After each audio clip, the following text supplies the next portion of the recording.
January 12th, 2021. Will the clerk please call the roll? Council members Aquino, Here. Chalem-Cherla, Here. Howell, Here. Rodriguez, Here. and Kozlowski. Here. Will everybody please stand and join me for the Pledge of Allegiance? I pledge allegiance To the flag of the United States of America and to the republic for which it stands, one nation, under God, indivisible, with liberty and justice for all.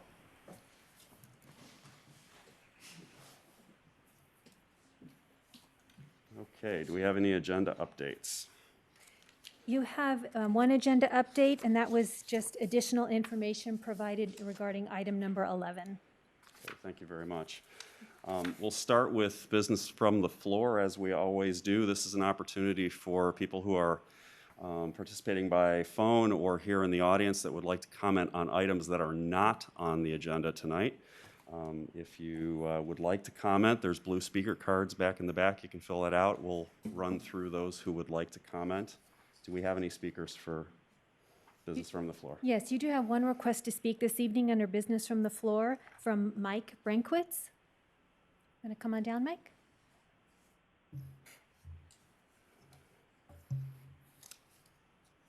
So, good evening, everybody. Thank you. I would like to, on behalf of HEFRA and the residents, I would like to welcome YK and Rosario to the City Council. Thank you, Mike. Thank you for everybody. So, I wanted to make sure that the new City Council members were aware of the May 2020 ad hoc parking study and the dire need to create additional parking in the historic district. As the study shows, the business district is going to be short 522 parking spaces over what we currently have at build-out. The parking garage will soon be filled. The historic district has seen many different challenges over the years and is struggling. I'd like to read a paragraph from page 4 of the ad hoc study. The future of Folsom's residential and commercial historic district depends upon solving the problem of limited parking supply to ensure visitors have a reasonable chance of finding convenient parking, while still meeting the needs of residents, patrons, employees, light rail riders, etc. Unhappy customers make for unhappy business owners. Likewise, residents that feel their quality of life is being violated will only make more complaints and city problems and create a feeling of animosity between the parties involved. The ad hoc parking study identified many problems that will need to be worked on simultaneously. Per the findings, short-term items like in lieu fees and permitted parking in the residential areas are slated for a 2-year time period. Longer items, like a new parking structure, are in the 5-year period. Elaine, Mark, Pam, and the city staff have been very helpful in providing information and seem eager to work through this issue. HEFRA, residents, and other groups are equally eager to work together to find solutions to an issue that is only going to get a lot worse as development continues and business gets back to normal. We're willing to work with the staff and are requesting to be part of this process. We're also asking for regular group meetings to discuss options that are a win-win for all parties. We respectfully ask the City Council to assist staff in expediting meetings and solutions so the parking demand can keep up with the current development. If we work together as a team, we can all win. Thank you very much. Thank you. Thank you.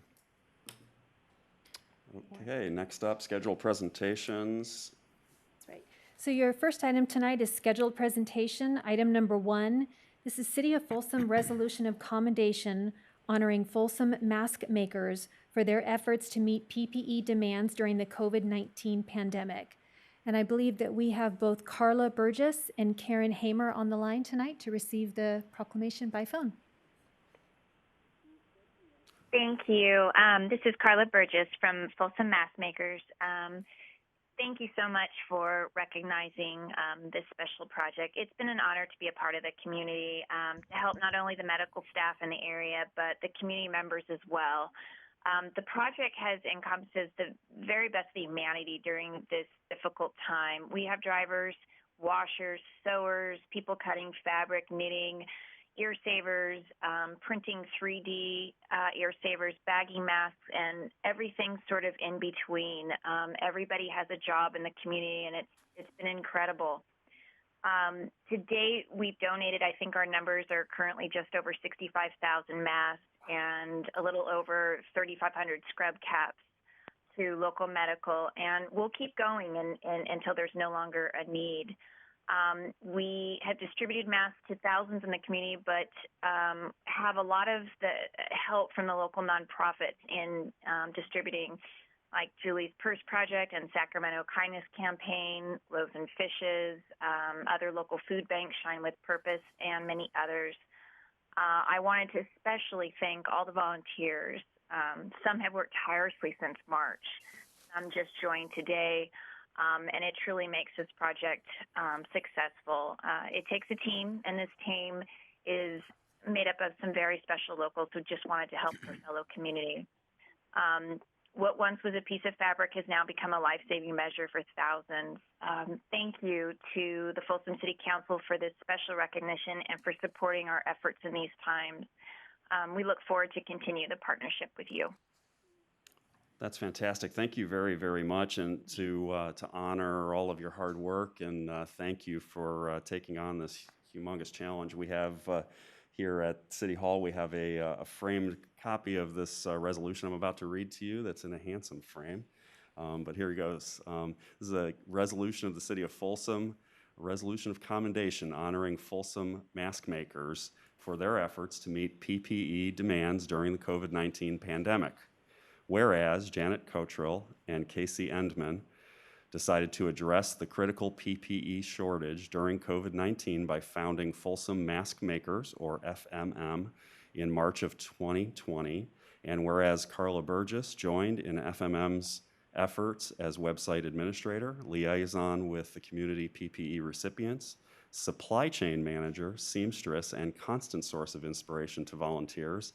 And whereas Karen Hammer has served FMM by moderating the group's website, researching patterns, spearheading special project teams, sewing, and working alongside Carla to manage logistics. And whereas Kathy Hammond has served FMM by moderating the group's website, managing supply chain logistics, sewing, and coordinating project kits. And whereas Folsom Mask Makers has attracted over 3,000 community volunteers who donate materials, wash and iron fabric, cut patterns, and prepare kits, and drive to drop off and pick up raw and finished materials in a no-contact COVID-safe system. And whereas Folsom Mask Makers to date has produced over 65,000 masks, 3,415 scrub caps, 1,535 visual masks to facilitate lip reading, hundreds of 3D printed face shields, and 5,000 crocheted and 3D printed ear savers. And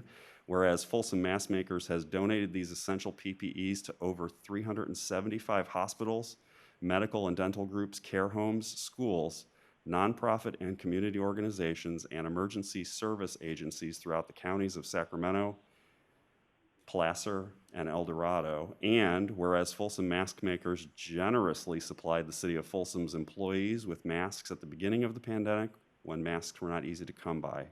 Now, therefore, I, Michael D. Kozlowski, Mayor of the City of Folsom, on behalf of the Folsom City Council and the Folsom community, do hereby extend commendation in the highest regard to Folsom Mask Makers co-founders, administrative team, and volunteers for their outstanding efforts to meet the PPE shortage during the COVID-19 pandemic, passed and approved this 12th day of January 2021.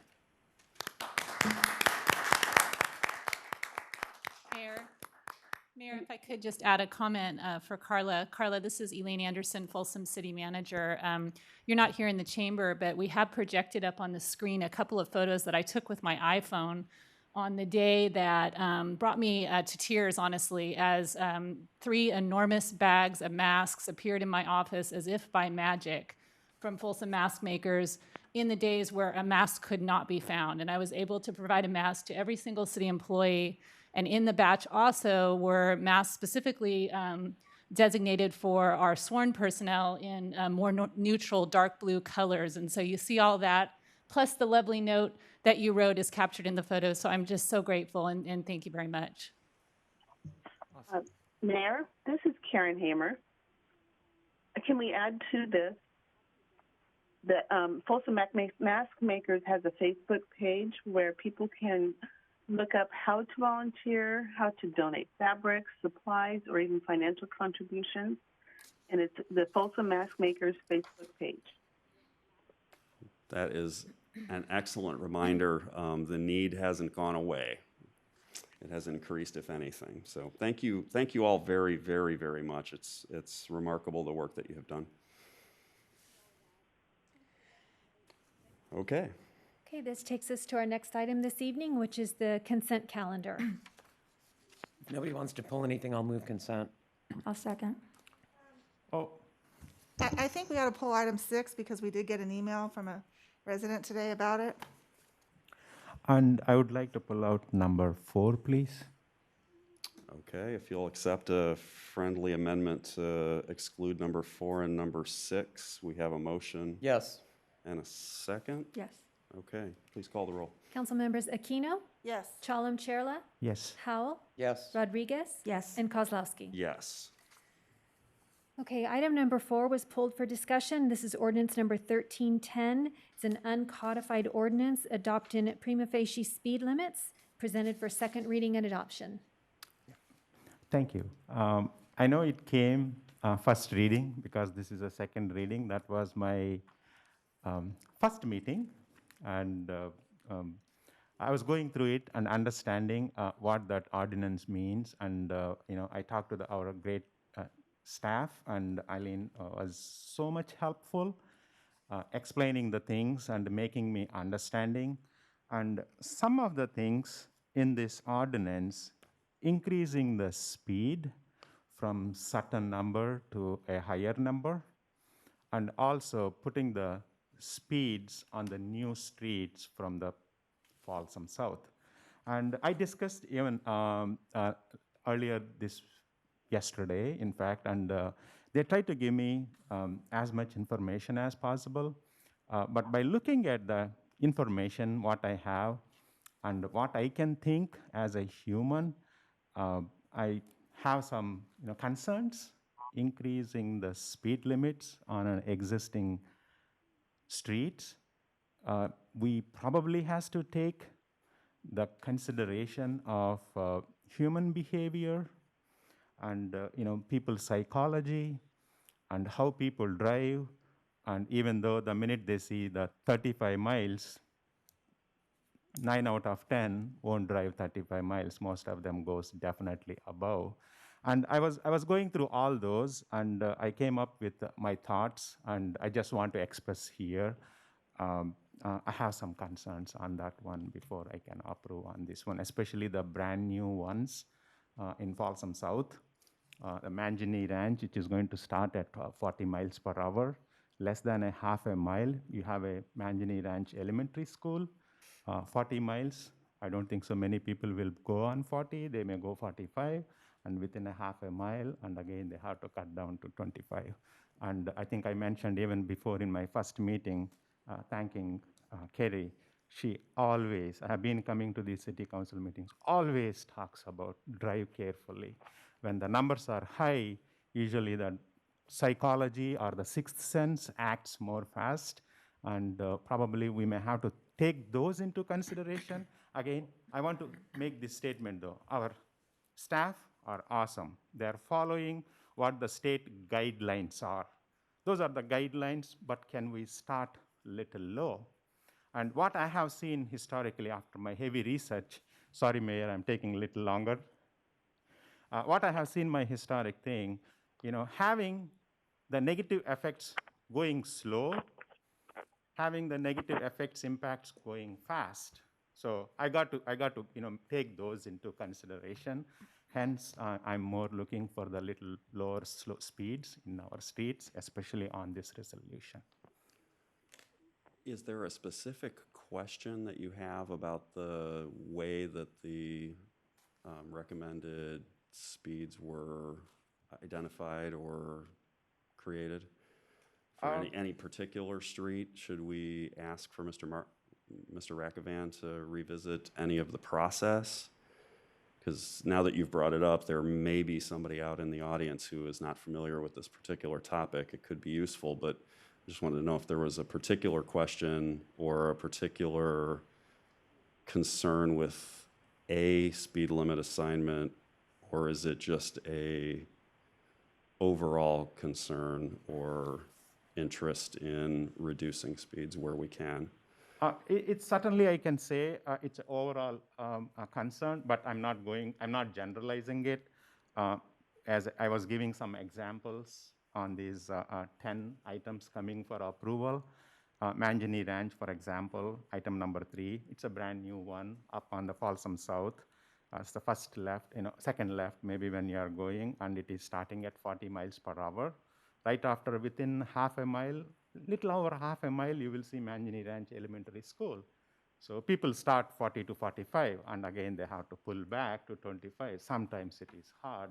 If they are iPhone fans, then it's almost nothing. They can slow down. I'm just giving one example, right? And likewise, especially the last one, one is going, and staff gave me the recommendation. But what I'm trying to bring here is bring that human behavior, psychology, and people driving habits, keeping low, and people go anyway. If it's 35 posted or 30 posted, 35. And I was asking Chief Hillman also how these tickets is being issued and all those. In those concerns, some of them probably has to consider starting low or keep where it is. YK, part of the problem with this is that it's not just a state recommendation. This is traffic engineering. It's a branch of civil engineering, and it's not just a state recommendation. It's nationwide recommendation. The assumption, whether you agree with it or not, is that 85% of people are going to drive at a safe speed. That's why it's called the 85th percentile. So several of these are actually being reduced from the existing speeds, which means that people are driving more slowly.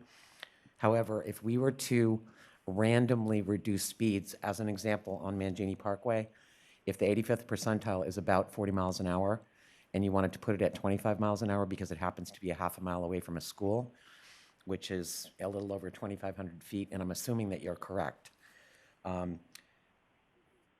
we would not be able to enforce any speeding tickets on those roadways. Agreed. That's why I think, I don't know, can I continue or do you want to chime in? I can continue. I think I did go on that route also, maybe not the 25 for Manjini Ranch, because it is one of the main streets.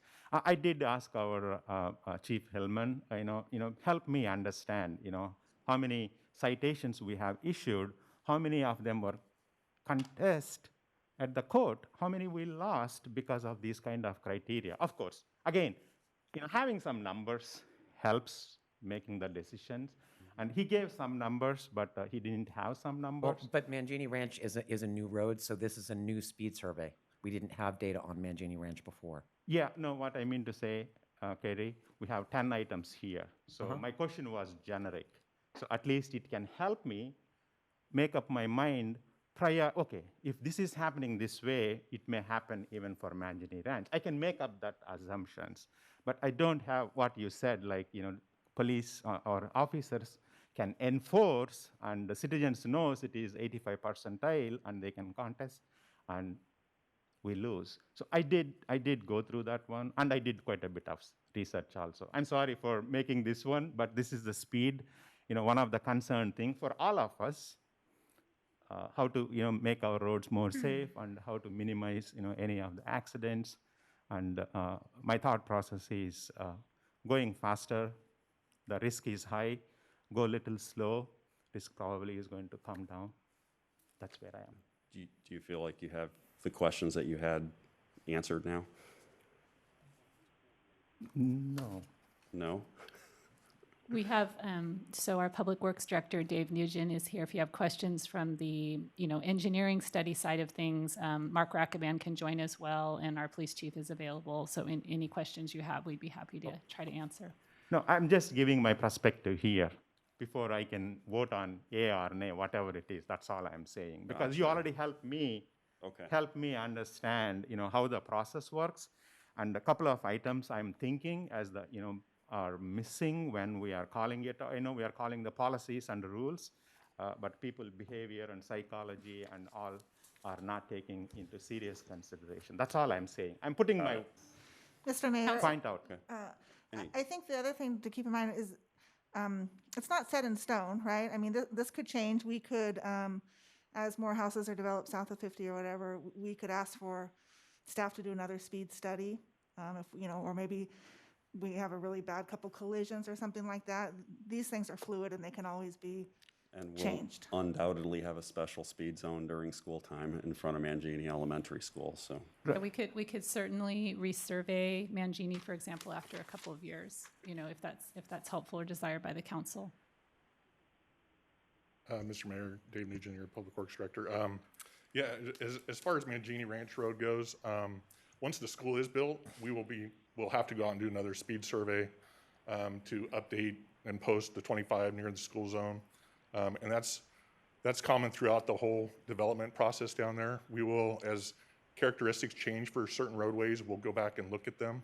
It could be a new driveway entrance, it could be a new signal, it could be multiple different factors. We will go back and resurvey those roadways to recertify the speed limits. And we have to do it periodically anyway, which we've been going through over the last 5 to 7 years. year Yep. and a half. Yeah, exactly. Okay. Exactly. Excellent. Thank you very much. Are there other questions on this particular item? I'll move the item. I'll second. Okay, we have a motion and a second. Will you please call the roll? Councilmember Aquino, Yes. Chalem Chella, My name is no, please. Howell, Yes. Rodriguez, Yes. and Kozlowski. Yes. Okay. Okay, the other- Resolution item number 6. Yeah, item number 6 is resolution number 10577. This is a resolution authorizing the city manager to execute a subdivision improvement agreement and accept offers of dedication for the Rock Crest subdivision and approval of the final map for the Rock Crest subdivision. You have a question? Well, I mean, I think we all received an email this afternoon from a resident concerned that maybe we're skipping some steps in the process per our municipal code. Mr. Wong, I think you were copied on it, and Pam Johns, I don't know who wants to address it. Could I ask Steve Cron from our Community Development Department to address the process we've historically used and used for this item for final maps?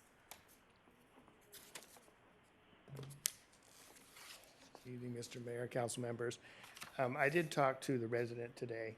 The resident was concerned that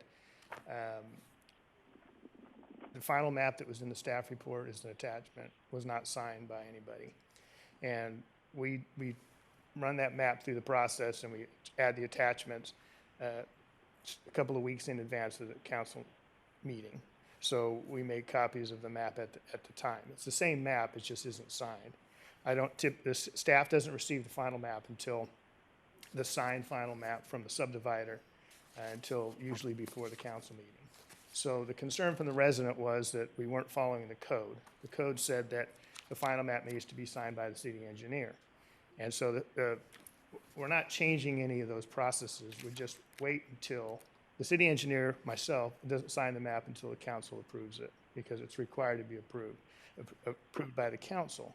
And we also authorize the same resolution that on agenda tonight on the consent is that authorizes the city manager to execute the subdivision agreement. So I attach a subdivision agreement that's unsigned as well. It's signed by the subdivider when it's submitted. The map is signed by the subdivider. We hold on to the original Mylars until tonight, and then we sign all of the documents after council approves it. So that was the difference. So is there any change needed in the wording of our municipal code? Because I was looking at it, it did look like it says it comes to us once it's been signed, but I understand what you're saying. We have to approve it before you sign it. Correct. Yeah, we looked at, we've drafted some language which we could update the language to make it consistent. But the process is still the same, that the council has to approve it before it's recorded. Okay. And so all the signatures will be provided, and city engineer could sign it in advance, because all I would do would approve it, but it doesn't have to necessarily be signed. So I don't schedule it for council approval until it's approved, but it's signed typically after council approves the item.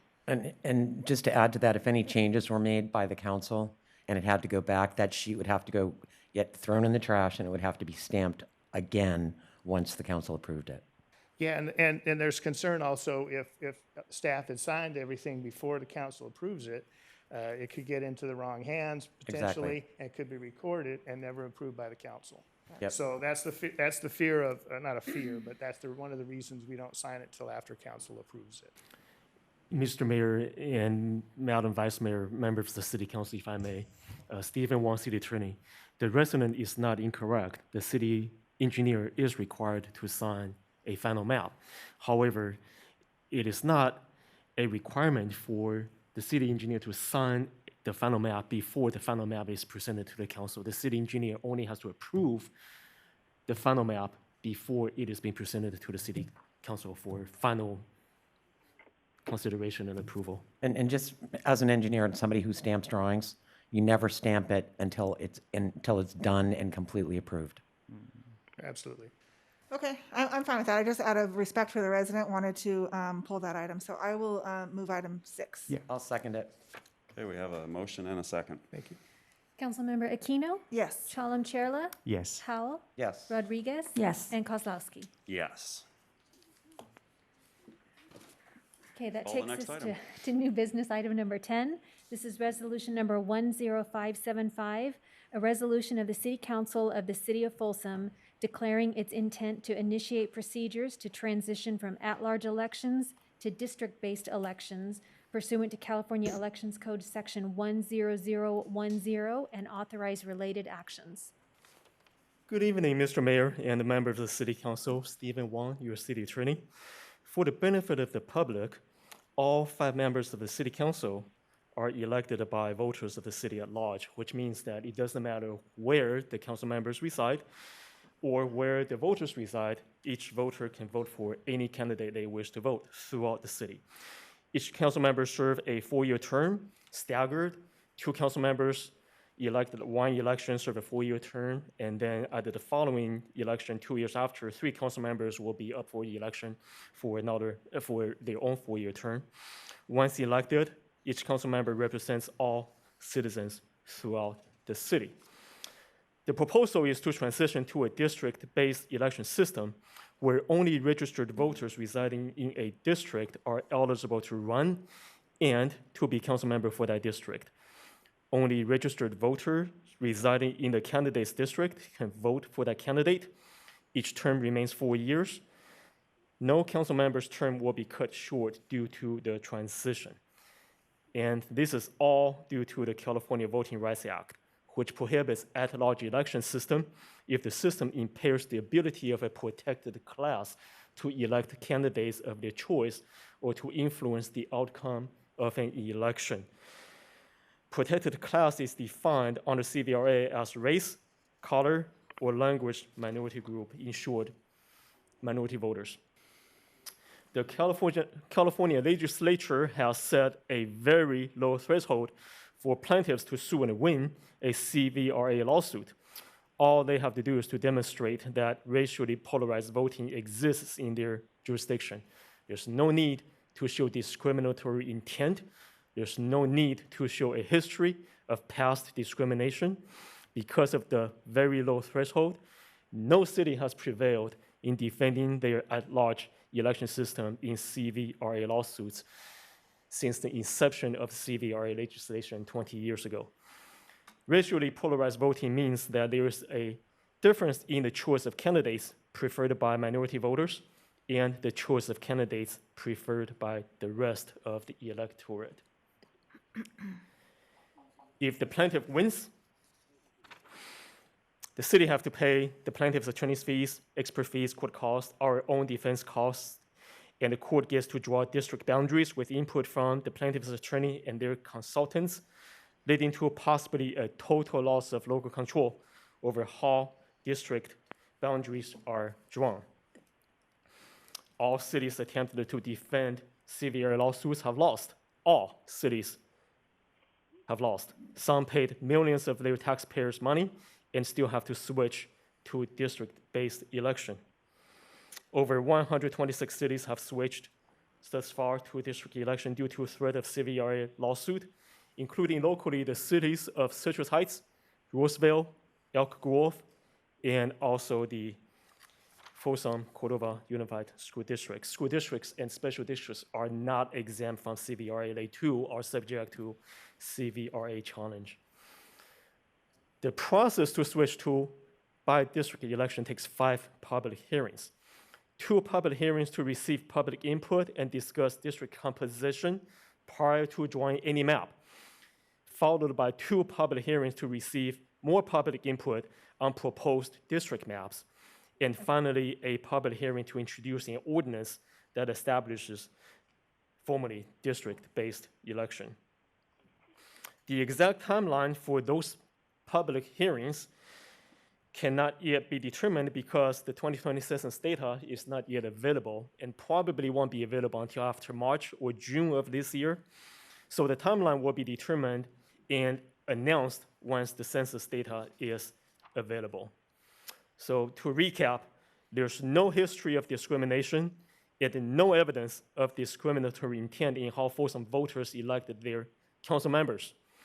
The decision to transition to district-based election is primarily based on financial consideration to protect the taxpayers' resources, to safeguard the city's financial future, and more importantly, to retain local control over how our districts are drawn without interference by the court or other consultants.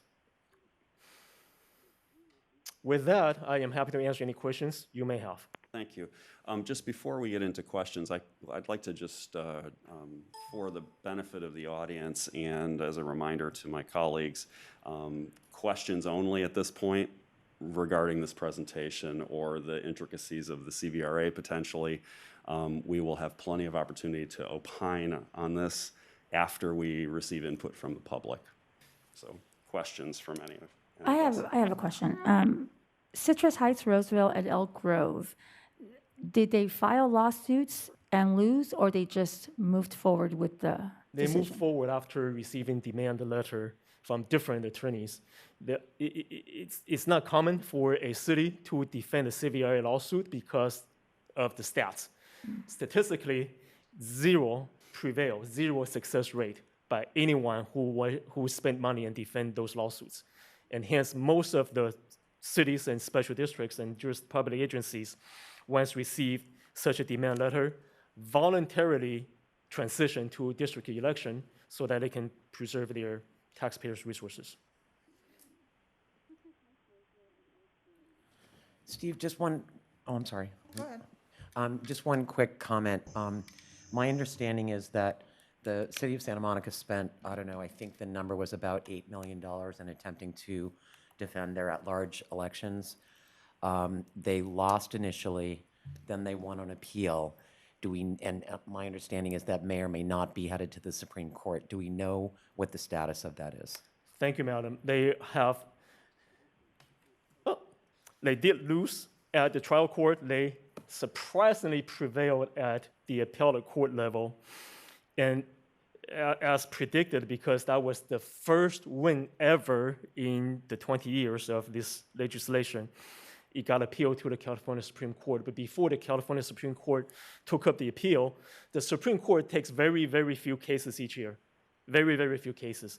But before the California court took up the appeal, the court decertified the district court decision, which means that decision cannot be relied on by anyone.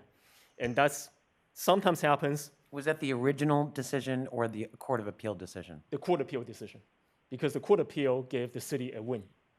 And that decision is now taken away by the Supreme Court, decertifying the was decision. the appellate, I'm going to call it a win, based on some procedural issue with the original court proceedings, or was it based on some finding of fact that?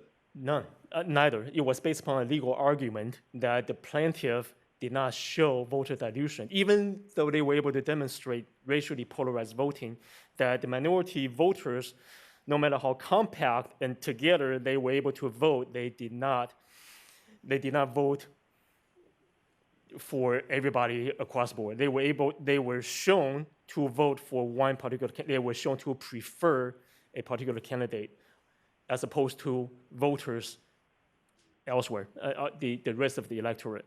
So even though the the plaintiffs were able to show the existence of racially polarized voting phenomena, which is able to be shown in all those CVRA lawsuits. They were not able to, and they didn't show because it's not part of the element to prove a CVRA violation. They didn't show that the outcome was that the minority voters' votes were diluted because of this at-large election system. That was never an element. The Second District Court of Appeal think it is an element, and that's why they reversed the trial court decision, and the Supreme Court took up the appeal. Okay. Mrs. Aquino? So when do we think we're going to hear something on that? In 2 years. Oh, In 2 years. Yes, ma'am. okay. So two questions. The next Folsom City Council election would be November 2022. Yes, ma'am. We're expecting the 2020 census data to be released in the next few months. Yes, ma'am. Is it possible for us to delay our decision until after the census data is received, and what is the risk in doing so? You can certainly delay, absolutely. This is the council's decision. You will not be gaining any advantage in delaying. You're also not losing any of your, I don't want to get into legal defenses. You will not lose any of your legal defenses if you delay. It's just, if you do not act on the resolutor's intention as presented to you tonight, there's nothing preventing the plaintiff from suing. Okay. Once the lawsuit is filed, we get to deal with the lawsuit. Once the lawsuit is filed, it's very, very difficult to retract and get dismissed. And also, this particular attorney is taking the position that the governor's executive order suspending the CVRA timelines is constitutional. Therefore, and he's fighting that particular issue with San Juan School District in Sacramento. Is unconstitutional. Is unconstitutional. I apologize. That's correct. So we're hedging against him winning that argument by asking the council to take action tonight. If the council adopts this resolution of intention tonight, there's no need for any plaintiff to sue. It announces the council's decision to make the transition. Transition doesn't happen overnight. There's a public outreach, public hearing, public meeting process. By statute, we have to go through, and the public will be not just be able to participate, but will be encouraged to participate because it pertains to their own neighborhoods, their districts. Taking the action tonight will also hedge against him winning on the governor's order issue. Because if he does win in the San Juan School District case, we're way outside the safe harbor timeframe. We're way outside. So we're not able to to avail ourselves to the $30,000 attorney's fee cap. Then the sky is the limit. Okay. The second question is, if we do adopt this resolution tonight, and then let's say in the next couple months, the planets align, the Supreme Court takes up the Santa Monica case, they uphold the appellate decision, the Santa Monica gets to continue with their at-large elections. Can we then say, oops, we want to stop this process and go back? Or if we adopt this tonight, there's no turning back? It depends on what the court decision says, of course, but my very preliminary response is absolutely we can go back. I would suspect a lot of cities would do the same. Okay, all right. Yeah. That's all the questions I have at this time. Thanks. Rosario, anything? YK? Mine is, I know recently our neighbors switched Roseville, Rocklin kind of thing. It's just, people survey, how happy they are. And, the one nest probably is going to be split into 5 nests. If it is going to be district, one Folsom, then all 5 probably defending their districts rather than talking one Folsom challenges. Things like those, are there any material or information available, the happy, unhappy paths, why we took just to save the money? That's a very good question, Councilmember Charlton. We don't have exact data. All we can share with you is what we hear from our colleagues in other cities. Of the 126 plus cities that made the transition under the threat of CVRA or CVRA lawsuit, I have not heard one that says we're better today than yesterday. Thank you. This is not something we like, but my feeling aside, this is what some of our voters want. And that's why they have petitioned the city council to make this transition. That's why they have retained this attorney to help carry their costs to make the transition. But it's a different dynamic once you have different districts at play. So in most a of them city were, our size. thank you. Most of them were switched because of the fear, don't want to misspend for somebody else millions of dollars, the hard-earned taxpayers' money. That's why Spend the they money is switched. one thing, Councilmember Chatham Charter, if you get what you want. Yeah. In all those cases where people have spent the money, they ended up having to make the switch anyway. But the money's gone. Gone. You cannot use the $4.7 million or $5+ million for a fire station anymore. It's gone. That money's gone. And I've, just so that you know, I've spoken to council members. I haven't necessarily discussed this with anybody on school boards, but I've spoken to council members throughout the region that have made the transition to districts. No one did it because they wanted to do it. No one is happy that they were forced to do it. They had no choice. Yeah, that's why I was asking the other way side of the question about the citizens. Some of the clients, what I heard is Folsom residents, Folsom citizens, and they are asking for it. But at large, the results out there, what happened, citizens were by and large not happy. So those are the things I'm looking for. But thank you, Kerry, what you mean by. Okay. Any other questions from the council? Great. Let's open public comment, please. Okay. So right now we have 4 members of the public in the audience who would like to speak, and I will call you in order. First, and I should say, and then we have about 26 emails that I will be reading into the record. But we'll always start with the audience members, and so our first speaker tonight will be Bruce Klein. Bruce will be followed by Kevin Duell. And as I'm sure you all know, you have 3 minutes. We will start the timer when you start. Thank you. Good evening, Mayor, members of the City Council, City Manager, City Attorney. I'll talk briefly about the appropriateness of district elections. I think it's a bad idea. I think we all agree. Staff report identifies it as a bad idea, but nonetheless, we have to go forward. So my real issue, we have to go forward in terms of this discussion. My real issue is the notice to the public on this issue. So far, what's occurred is a closed session item that was on December 8th, the very first meeting that Rosario and YK attended. I can only imagine how wide-eyed they might have been in their very first closed session to hear an issue like this.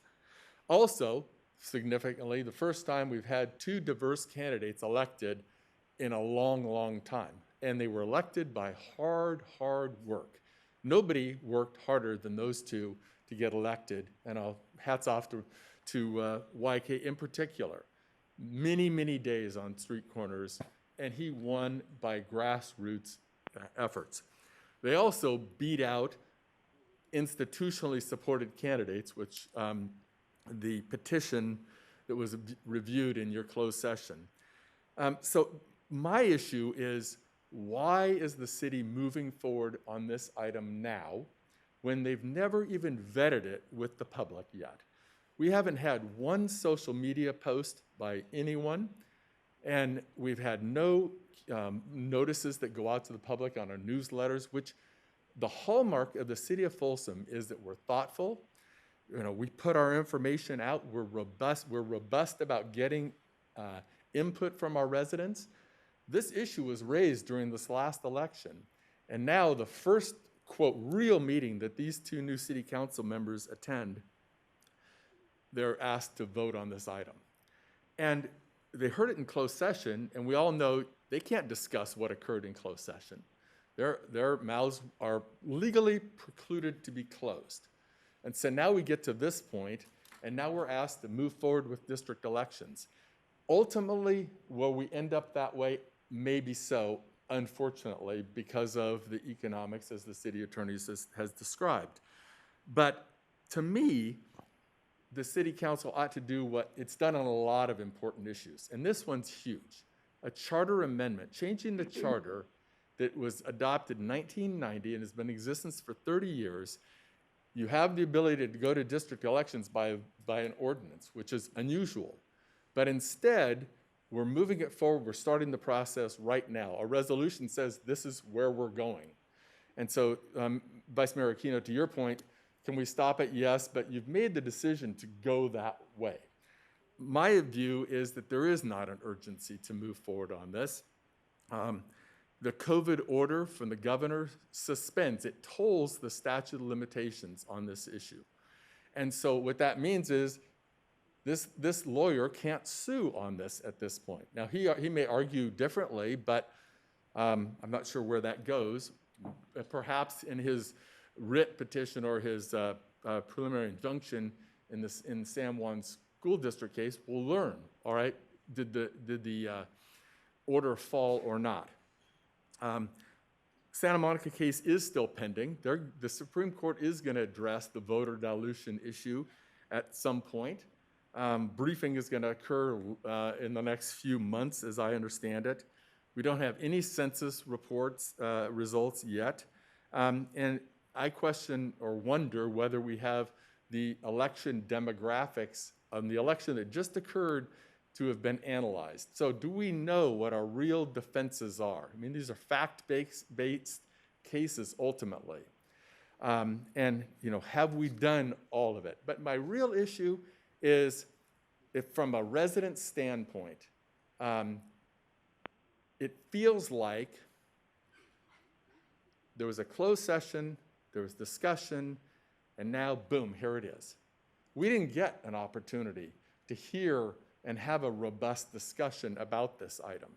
It just feels like it was handled somewhere else. The closed session agenda items from the 8th had letters that articulated conversations and agreements that were going on.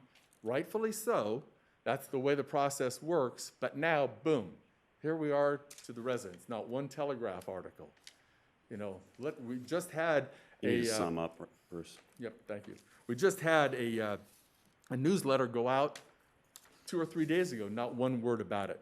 I would urge the council to continue the item and kick it out for a month and put the information out to the public and let the public weigh in on it. You ultimately may get to the same decision, but maybe then the public would say, okay, we understand their rationale. We're glad we had an opportunity to speak on it, and the council's got to do what they got to do to protect our city coffers. Thank you. Thank you, Mr. Klein. Okay, our next speaker will be Kevin Duell, and Kevin will be followed by Bob Holderness. So, good evening, Mayor and council members, City Attorney, City Manager. So I just wanted to speak a little bit about the California Voter Rights Act. The City Attorney is correct that the decision was decertified. What that means is that trial level courts across the state, including the Superior Court of Sacramento County, where any claim related to the city of Folsom would be heard, cannot cite to the appellate decision in the Santa Monica case for legal authority. However, I respectfully disagree with the city attorney's position that this precludes us from discussing the facts in the Santa Monica case, as well as the legal arguments that were raised. As brought up by the previous speaker, the Supreme Court, we don't know how the Supreme Court's going to come down. I mean, to be candid, typically decertifying the lower position isn't a good sign, but we still don't know what the nuances of that legal rule will be from the Supreme Court and whether they will clarify the issues that were below. Brief point about the California Voter Rights Act. The California Voter Rights Act is correctly identified to protect minority interests, minority rights, to enfranchise minority groups. The issue in the Santa Monica case and the argument that ultimately prevailed was that the plaintiffs needed to show that it made any difference, that the racial polarization made any difference and actually helped in effectuating the goals of the California Voter Rights Act. That is to say, the purpose of the California Voter Rights Act is not just to punish cities who have racially polarized voting when it has no impact on minority rights. As in Santa Monica, I think a more extensive factual examination here in the city of Folsom would show that here, like in Santa Monica, district-based elections would not help enfranchise minority groups. In fact, due to the distribution, equal distribution of minorities largely across the city of Folsom, ultimately it might even result in the disenfranchisement of minority groups. That is to say, currently, a minority bloc could vote together to elect a minority candidate to city council. But if you do not allow minorities, from one block across the city to vote for one at-large member and instead rely on trying to find a plurality in any one of the districts, there may not be a plurality in any one of the districts. So that, is, kind of an illustration of one way that the the arguments in Santa Monica could be played out here to our benefit. Now, again, the challenge that we're in is that the Supreme Court could come down with in my view, terrible decision and say that consequences don't matter. And, they could come to the conclusion that the purpose is just to punish. But I don't believe they will do that. I think they'll come up with a little bit more nuanced of a decision. We should take the governor's executive order while we have the time and wait and see what we can find. Thank you. Thank you, Mr. Duell. Okay, next we will hear from Mr. Holderness, and he will be followed by Aaron Silva. Mr. Mayor and members, Robert G. Holderness appearing tonight on my own behalf. I understand that this is a very serious matter occurring in very serious times. It's kind of a relief to be here at City Council instead of at home watching the latest grievous event that's going on somewhere else. But I have very grave concerns about this matter. I recommend you continue the matter off calendar. The first concern is this proposal. If you adopt this resolution, you're telling your voters that you're prepared to create a diminution in their franchise. That is to say, you're going to reduce their ability to vote for their city council by 80%. Today, every voter can vote for all 5 of you. Under this proposal, each voter only votes for one. That's an 80% reduction by my math. Now, Carrie's an engineer. She'd probably tell me it's some other number, but you get the point.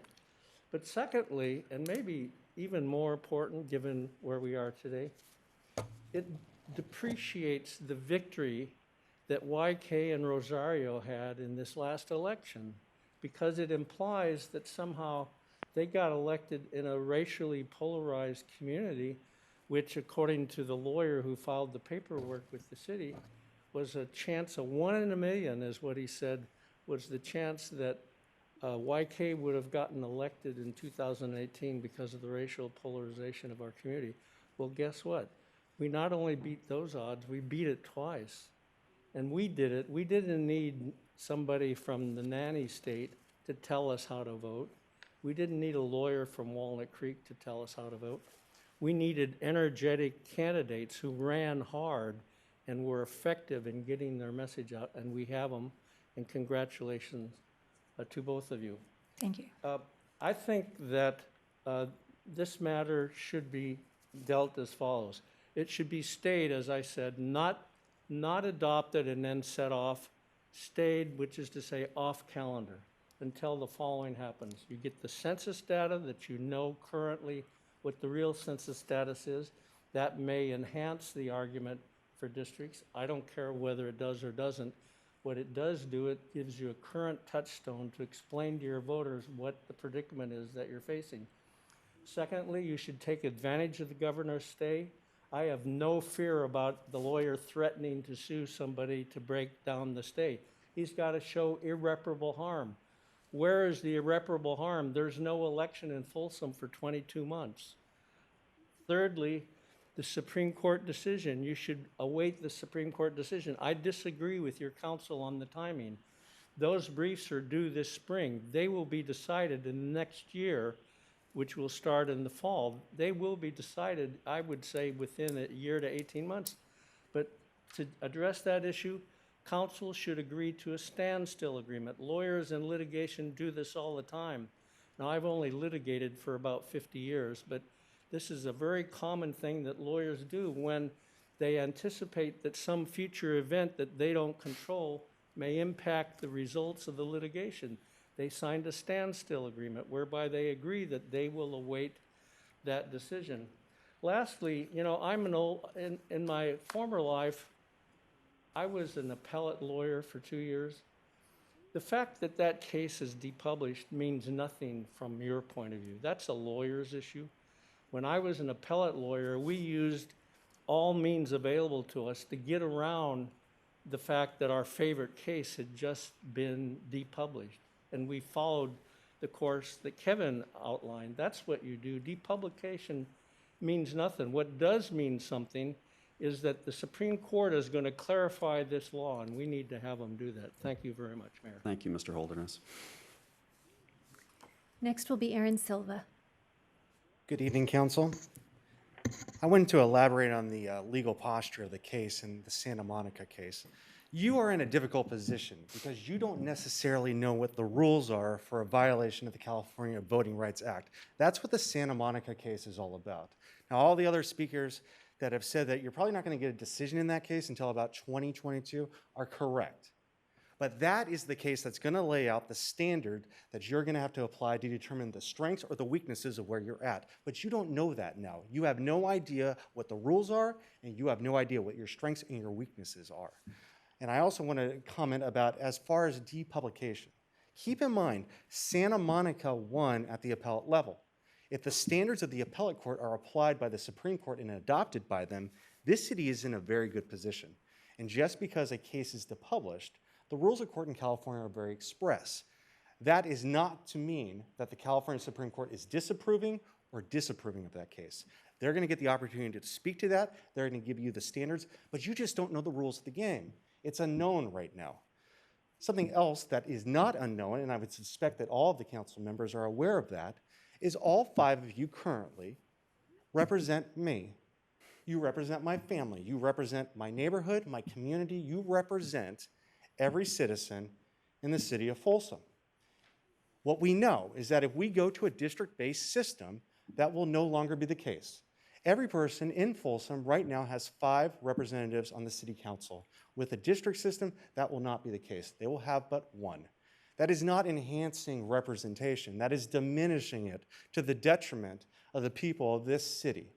Of course, there's lots of other things that go on with district elections that I'm sure most of you are aware of in a district-based system, as we've seen with our legislature and we see with the House of Representatives, is we may not have a city council in the future that in a district system is concerned about the collective city. Instead, they're concerned about what's good for their district. And you get these situations, these unfortunate situations where, well, I want money coming into my district, to my trails, to my parks, to my amenities, and I'm not necessarily concerned with what's happening in another district. That's not good government. That's bad government. I understand the city's financial concerns. As everyone knows, and as it was in the presentation, there is no indication whatsoever that the city of Folsom has done anything illegal. It's a financial issue. Understandably so. I'm a litigator. I know how expensive that process is. But there's another issue involved. And the issue is one of political philosophy. And it's probably an issue that you're not going to deal with a lot in your political careers. It's how much representation should my constituents have? And I think that that's an issue that's worth fighting for, especially since we don't know the rules, and we won't know the rules until Santa Monica comes out. The final thing that I want to say is, out of all of this, the most troubling aspect for me is that it is possible that with a single letter that is tethered to absolutely no objective evidence of any wrongdoing or illegality on the behalf of this city, it is possible that the people of this city will have their representation rights diminished because of the enhanced litigation costs that go along with that. That is not an indictment of the city. It's not an indictment of any of you. It's an indictment of this state and its political process and its legal system. And that is incredibly unfortunate. Thank you. Thank you, Mr. Silva. So you have one more request to speak from the audience, and that is Marco Milikatine. Come on down. First, I want to congratulate you for pronouncing my last name correctly. That's not very often. Fear of being redundant here, I just want to underscore some of the points that some of the earlier speakers said, as well as the staff. Clearly, we're here tonight because out of fear, acting out of fear of a lawsuit. Also, what was just demonstrated in this presentation is there's no record of discrimination. And as pointed out by previous speakers, that's evidenced by who is serving us today. I would add, in terms of not only the first Latina and Indian, we actually have more women on this city council than men. All that is a good thing. That is progress. To underscore Kevin's point, which I had not fully appreciated, so thank you, Kevin, is I have looked at the precinct analysis. And it shows that Rosario and Whitecag carried every precinct by large volumes. There wasn't a Rosario district where she overperformed and underperformed in other areas, nor was that same thing applied to YK. Their message appealed to the broader and the entire community. So to Kevin's point, if this community was divided up in districts, they may not be representing us here today. And that should be factored in any defense of a lawsuit or as we go forward. And to Bruce's point, there hasn't been any discussion about this in the broader community because they need to really examine the benefits of being represented by 5 council members versus 1. And Aaron alluded to a lot of that. But let's be very real about this, is that essentially if there are 5 districts, you will no longer have the incentive to work as productively as you do today. We will devolve into tribes and fiefdoms. We will compete for limited resources for parks, road improvements, and public safety services. And the weakest among you will not prevail, and as a consequence, your constituents will suffer. Today, every one of you is accountable to all of us. Imagine a city council chamber in the future where we cite our name and cite our address, and 4/5 of you don't have to pay attention. That is wrong. So we have a system here that has served our community well. It has ensured that our community has been diverse, and it elects diverse people to represent them as their leaders. The system is not broken. It's only being threatened from the outside. And I will close with a point that hasn't been discussed tonight, and that's the influence of special interest groups. The proponents argue that this will empower city council members, their neighborhoods, against special interest groups. Quite the opposite. Any special interest group now has to spend their resources citywide to influence the outcome of this election. In the future, 2 districts at a time or 3. That is not a good system, especially when this city has the lowest contribution cap probably in the region, which quite frankly puts all of you at a disadvantage, and I've always been a champion of lifting those limits. So I will close on the fact that this district system as proposed resembles Congress, where politicians put their districts and their parties first before America. And as you closely examine what's before you today, I ask you to put Folsom first. Thank you, Mr. Mulligatine. I don't have any other speaker cards, but would you like to speak? Please come to the mic.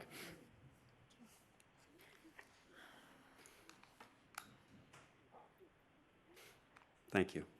Mr. Mayor, council members, city manager, and attorney, and my fellow residents, thank you for this opportunity to speak here. I have been working on the by-district initiative to push the city council to go by district for almost couple of years. We have collected signatures, almost 350 signatures we have collected. So there are the points that are made here are good points here, for and against. Well, actually, not many were done, but the for. So I'm going to make some. So the main point is that grassroots level democracy. We love democracy. We are here. This is a democratic country. So the grassroots level democracy, when having a feeling that I have a council member to represent me, that can understand my problems, my neighborhood problems, is good, is golden. That's not comparable to any other thing like, okay, I have five council members to represent me. Yeah, I have not just 5. I have Congress, United States congressmen to represent me, senators to represent me, even president represents me. That's not going to help. So having a neighborhood elections, having a neighborhood, a person that representing me, my problems, is a good thing. That's what by district represents. And the second important point I want to make is it has become too expensive to run for the city council, right? So if I think that, hey, I can make some difference, I would like to have some great ideas for the city, like, citywide Wi-Fi, things like that. I cannot go anywhere. I have to have a support of the institutions, right? So there is this, special interests, institutions. These are crippling the people's ambitions to go out to represent and make the city better. So that's my second point I want to make.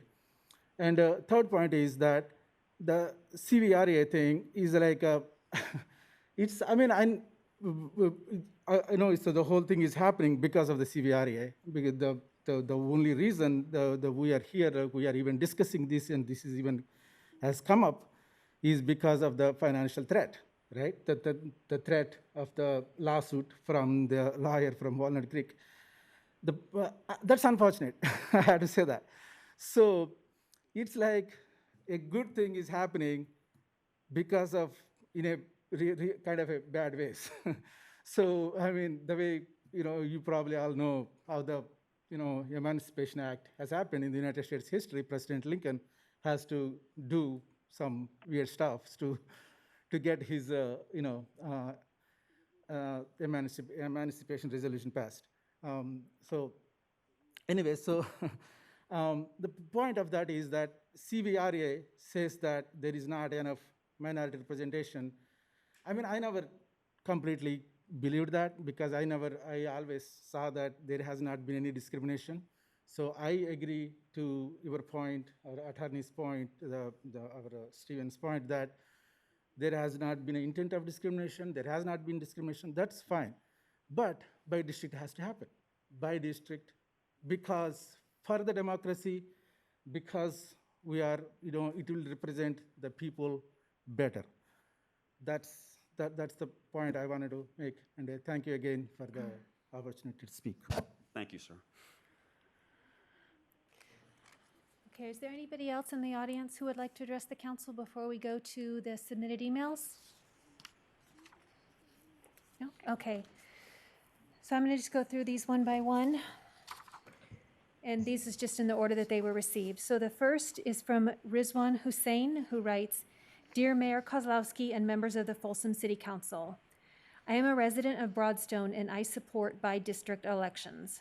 In addition to bringing Folsom in compliance with the California Voting Rights Act, district elections mean grassroots candidates can win elections by speaking with their neighbors.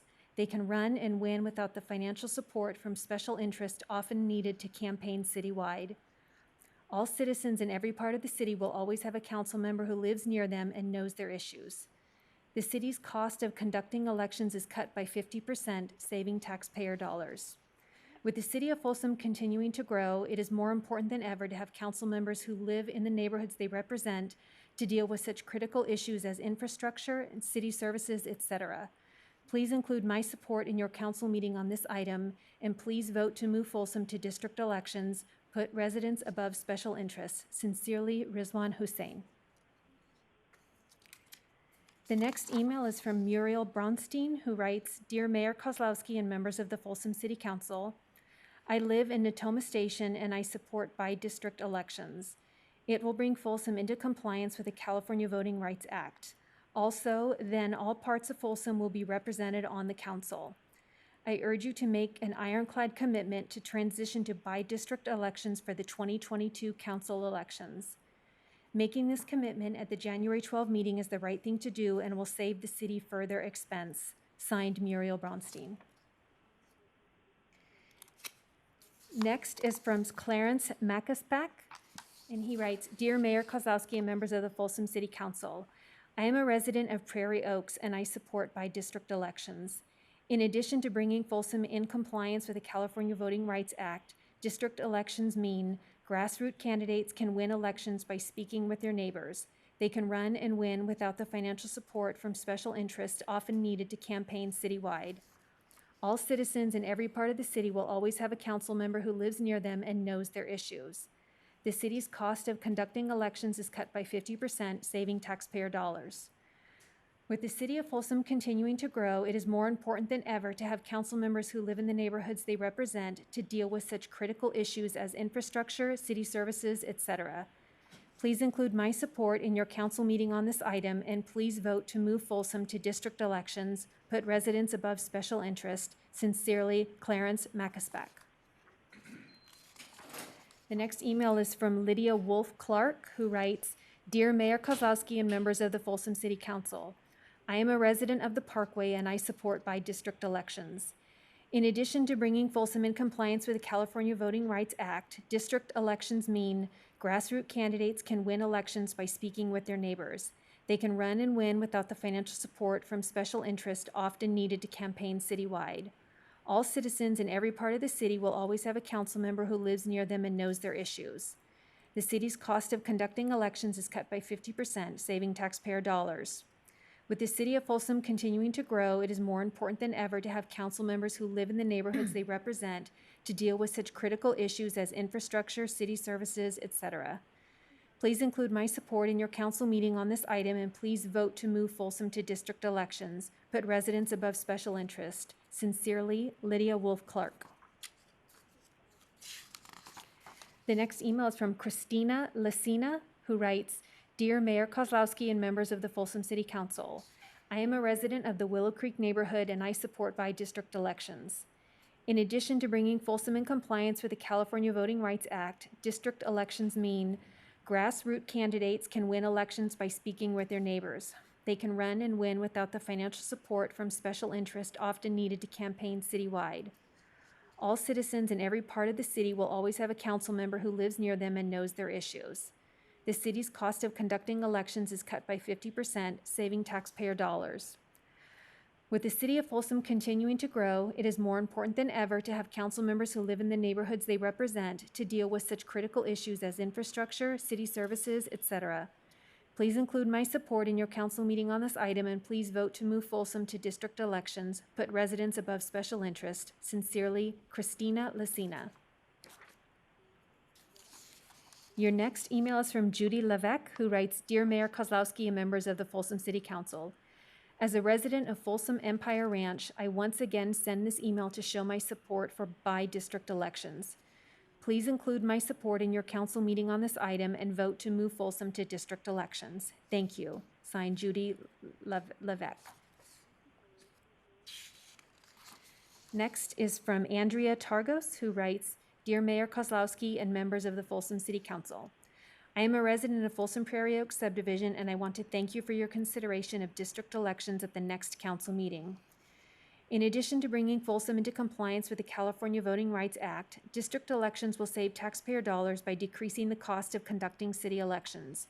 But most importantly, district elections will ensure that Folsom citizens in every part of the city will always have a council member who lives near them and knows their issues. With the city of Folsom continuing to grow, it is more important than ever to have council members who live in the neighborhoods they represent. Please include my support in your council meeting on this item, and please vote to move Folsom to district elections. Put residents above special interest. Sincerely, Andrea Targos. Next is from Kavita Sood, who writes, Dear Mayor Kozlowski and members of the Folsom City Council, I am a resident of Parkway and I support by-district elections. In addition to bringing Folsom in compliance with the California Voting Rights Act, district elections mean grassroots candidates can win elections by speaking with their neighbors. They can run and win without the financial support from special interest often needed to campaign citywide. All citizens in every part of the city will always have a council member who lives near them and knows their issues. The city's cost of conducting elections is cut by 50%, saving taxpayer dollars. With the city of Folsom continuing to grow, it is more important than ever to have council members who live in the neighborhoods they represent to deal with such critical issues as infrastructure, city services, etc. Please include my support in your council meeting on this item, and please vote to move Folsom to district elections. Put residents above special interest. Sincerely, Kavita Sood.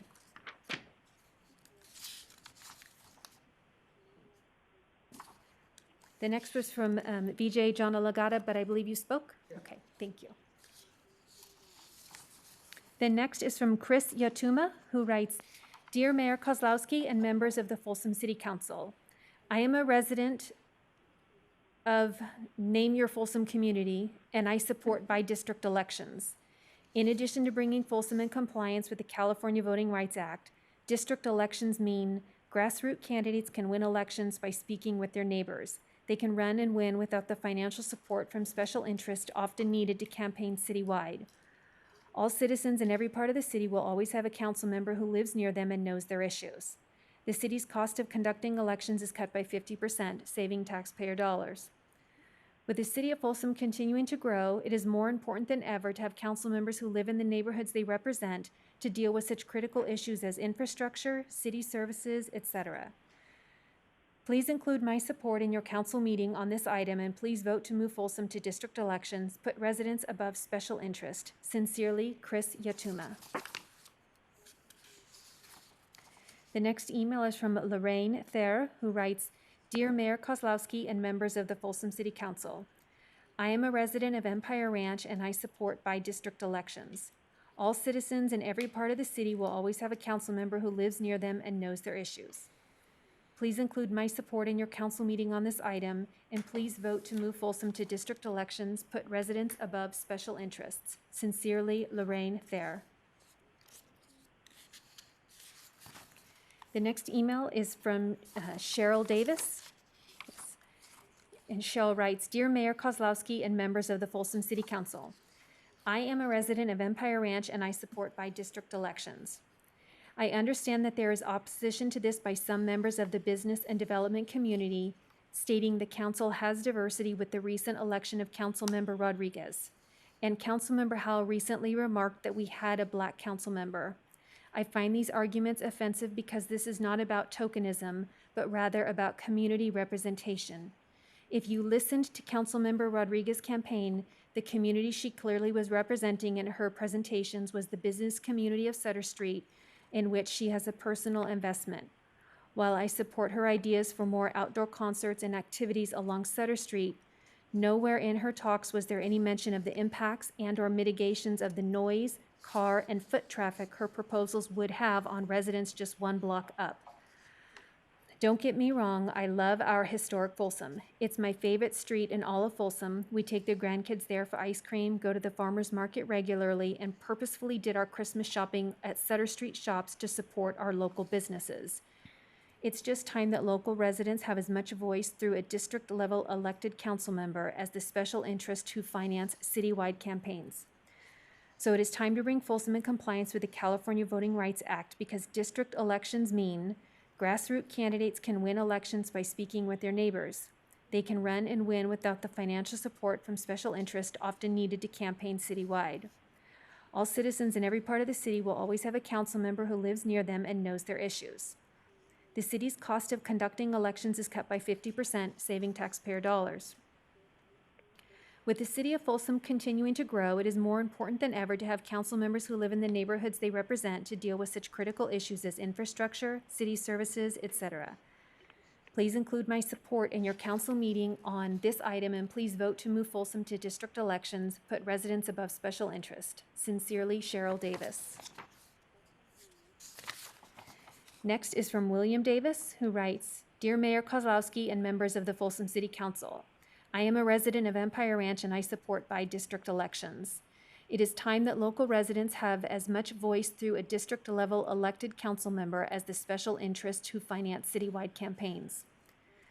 Please bring Folsom in compliance with the California Voting Rights Act, because district elections mean grassroots candidates can win elections by speaking with their neighbors. They can run and win without the financial support from special interest often needed to campaign citywide. All citizens in every part of the city will always have a council member who lives near them and knows their issues. The city's cost of conducting elections is cut by 50%, saving taxpayer dollars. With the city of Folsom continuing to grow, it is more important than ever to have council members who live in the neighborhoods they represent to deal with such critical issues as infrastructure, city services, etc. Please include my support in your council meeting on this item, and please vote to move Folsom to district elections. Put residents above special interests. Sincerely, William Davis. Next email is from Teresa Garcia, who writes, Dear Mayor Kozlowski and members of the Folsom City Council, I am a resident of the Lakeview Oaks community here in Folsom, and I support by-district elections. In addition to bringing Folsom in compliance with the California Voting Rights Act, district elections mean grassroots candidates can win elections by speaking with their neighbors. They can run and win without the financial support from special interest often needed to campaign citywide. All citizens in every part of the city will always have a council member who lives near them and knows their issues. The city's cost of conducting elections is cut by 50%, saving taxpayer dollars. With the city of Folsom continuing to grow, it is more important than ever to have council members who live in the neighborhoods they represent to deal with such critical issues such as infrastructure, city services, etc. Please include my support in your council meeting on this item, and please vote to move Folsom to district elections. Put residents above special interest. Signed, Teresa Garcia. Next is from Karen Russell, who writes, Dear Mayor Kozlowski and members of the Folsom City Council, I am a resident of the Willow Creek neighborhood and I support by-district elections. In addition to bringing Folsom in compliance with the California Voting Rights Act, district elections mean grassroots candidates can win elections by speaking with their neighbors. They can run and win without the financial support from special interest often needed to campaign citywide. All citizens in every part of the city will always have a council member who lives near them and knows their issues. The city's cost of conducting elections is cut by 50%, saving taxpayer dollars. With the city of Folsom continuing to grow, it is more important than ever to have council members who live in the neighborhoods they represent to deal with such critical issues as infrastructure, city services, etc. Please include my support in your council meeting on this item, and please vote to move Folsom to district elections. Put residents above special interest. Sincerely, Karen Russell. The next email is from Tony Oliver and Christine Moreland, who write, Dear Mayor Kozlowski and members of the Folsom City Council, we are residents of the Parkway and support by-district elections.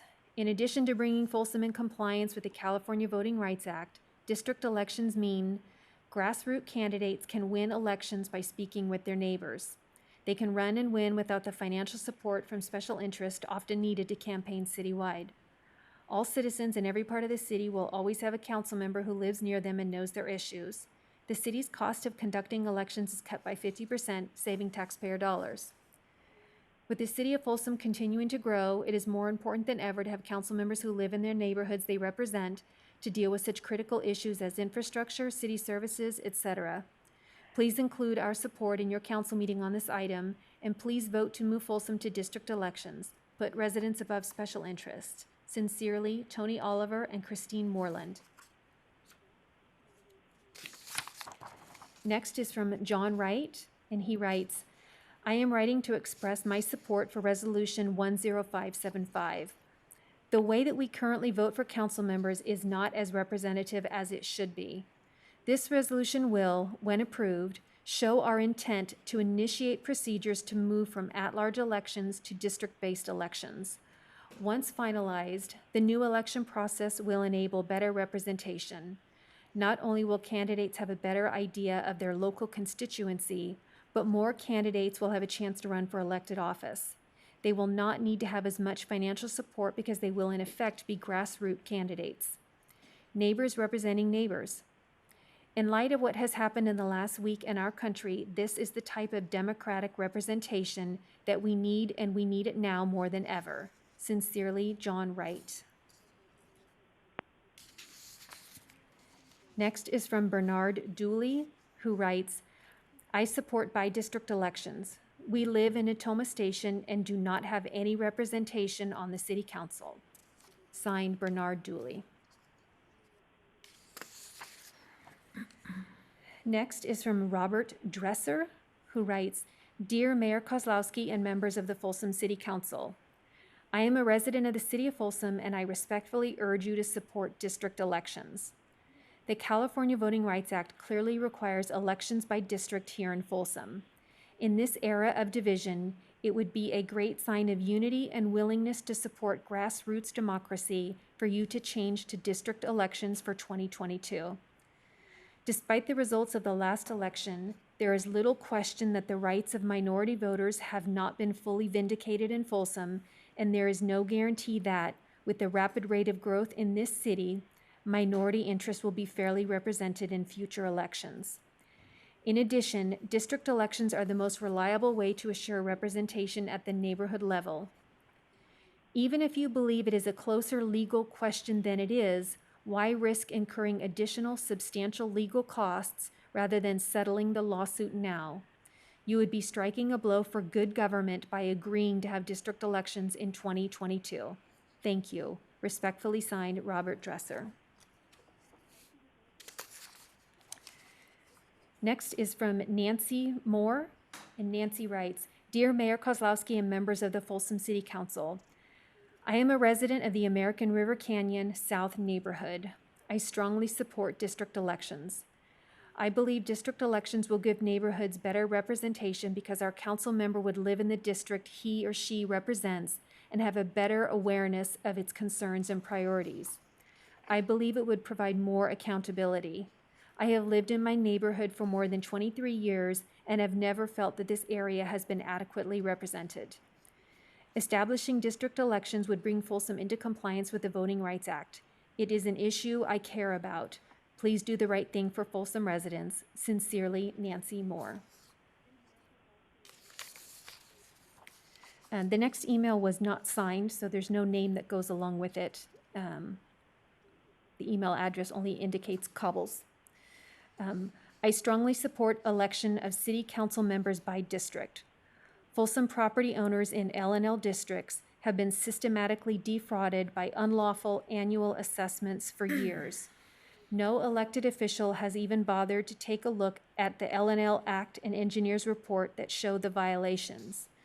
This corruption by the city and SCI continues. It is a violation of state law and also a clear violation of the Fourth Amendment of the U.S. Constitution. If we have district representatives, someone might take a look at the somewhat complex evidence. The words in the state's L&L Act are simple and specific. The definitions are right in the beginning of the Act. City documents are not so readily available and use strange categories not related to the law. This is a scam as clever as anything Bernie Madoff could work out. Elections by district would give us a chance to get someone with integrity on the council. That would be a welcome change. There would also probably be a few city employees who would suddenly leave town. And thousands of Folsom property owners would find their annual tax bills reduced. L&L assessments are fees for specific things and services, not taxes. They are collected by the county tax collector who wrongly assumes they are honest. And again, that email was not signed. There was no name. The next email is from Christopher Baker, who writes, to whom it may concern, council members and fellow officials. As a resident of Folsom since 2011, I urge you to stand up against the district versus at-large representation for Folsom. Our city is just a few miles wide. I can easily get from the junior college to Old Town by bike in just a few minutes. I can't possibly fathom those on one side of Folsom having drastically different problems than those in my neighborhood. Further, I feel that creating districts only further creates pockets of like-minded individuals instead of a melting pot of nationalities and backgrounds. Finally, I'd like to know who truly benefits off this lawsuit. After review of the individual who's sent several lawsuits to cities all over California is driven by the dollars and not the social benefit. Thank you. Please vote against the district representation. Signed, Best, Christopher Baker. The next email is from Kurt Taras, who writes, keep Folsom city elections at large. Do not dilute our right to vote. The demand for district elections is unconstitutional. And it's signed Captain Kurt Taras, U.S. Air Force veteran. The next item is an email from testimony of Scott J. Rafferty for CVRA lawsuit plaintiffs. And he writes, I have advised my clients not to speak on tonight's untimely and confused resolution of intent, which misleadingly promises to comply with the CVRA. It's a month too late, doesn't schedule hearings, and doesn't comply with statutory conditions that would have allowed you to draw the map without court supervision. The city attorney dared us to file suit, so you're in court now. Robert Holderness demanded district elections 30 years ago, a decade before the CVRA. He explained how districts reduce the influence of money and the chamber and improve representation. Last February, 330 constituents from every part of the city and every party asked you to comply. You didn't even agendize the petition. Instead, the city manager stated disdain for the law, arguing it leads to factions and frictions. In October, my clients formally invoked the CVRA, showing how YK's vote in 2018 was racially polarized. Tonight, you defiantly deny this irrefutable evidence. You've done no study and have no good faith basis to deny liability in court. Until December 12, the CVRA allowed you to avoid litigation, enter an agreement with us, and extend time for hearings. The city attorney made it impossible to do so. My clients had to waive their right to be represented at the hearings in violation of the city's own charter. We had to agree not to interfere or object to the process or to the maps, even if they violated California's Fair Maps Act. He rejected the essential statutory terms to schedule hearings and show how delay would increase rather than exhaust public input. After the deadline, my clients wrote you about the impasse. Your constituents were right to contact you directly. I don't agree with your attorney's claim that their email was angry, but he threatened a backlash. This untimely, opportunistic, but ultimately meaningless resolution fulfills his prediction. You refuse to commit to 2022, claiming that COVID could somehow prevent the registrar from conducting by-district elections. Her staff had no problem in 2020 using a map Folsom Cordova gave her in June. No emergency order can immunize you. No situation in which people had to choose between public health and attending hearings ever came to pass. With teleconferences, tolling simply doesn't apply. Our state's most aggressive municipal lawyer publicly told a client it would cost $250,000 just to make that argument. And it'll lose, so you'll also pay for all my research into 50 years of adverse precedent in our state and 20 others with the same Nixon-era law. Heed Governor Schwarzenegger, who calls for a law to prevent using COVID as an excuse for suppressing the vote, which is what at-large elections do. That concludes the remarks from Scott Rafferty. When did that email come in? 5 p.m. 5 o'clock today? I think so. Thank you. Councilmember Howell, it was misaddressed to you. I re-forwarded it to your email later, so you didn't receive it from him directly. Okay. I still have more. You have one more. You have several more. I have two more. Excellent. I'm almost done. Two Let's more. press ahead. Okay.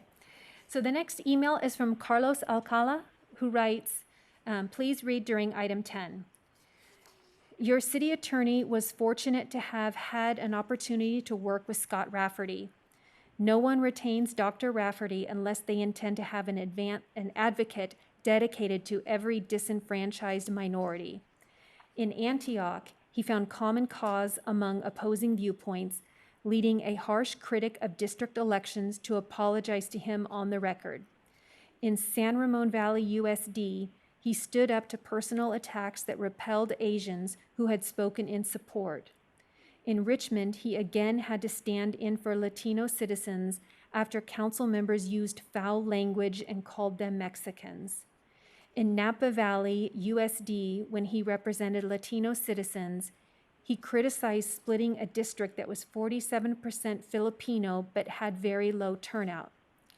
Plaintiffs' attorneys seldom participate in hearings, but he has improved the quality, integrity, and public acceptance of the public hearing process in every case in which he has participated. Scott tries to work with every jurisdiction, but he was way too generous with City of Folsom. He had advised his clients to delay filing the petition until late October 2020 in hopes that the city could avoid having to draw maps and then redraw them after the 2020 census data are available. But given the delay, unless you want to finish hearings by March, you needed an extension that you cannot get without his client's written agreement to schedule the hearings and provide extra opportunity for input. This is not a strong negotiating position. So why did your city attorney demand that Rafferty shall not speak at any public hearing or any workshop? This wasn't just an insult and didn't just exclude his clients from making participation. It's a violation of your own city charter.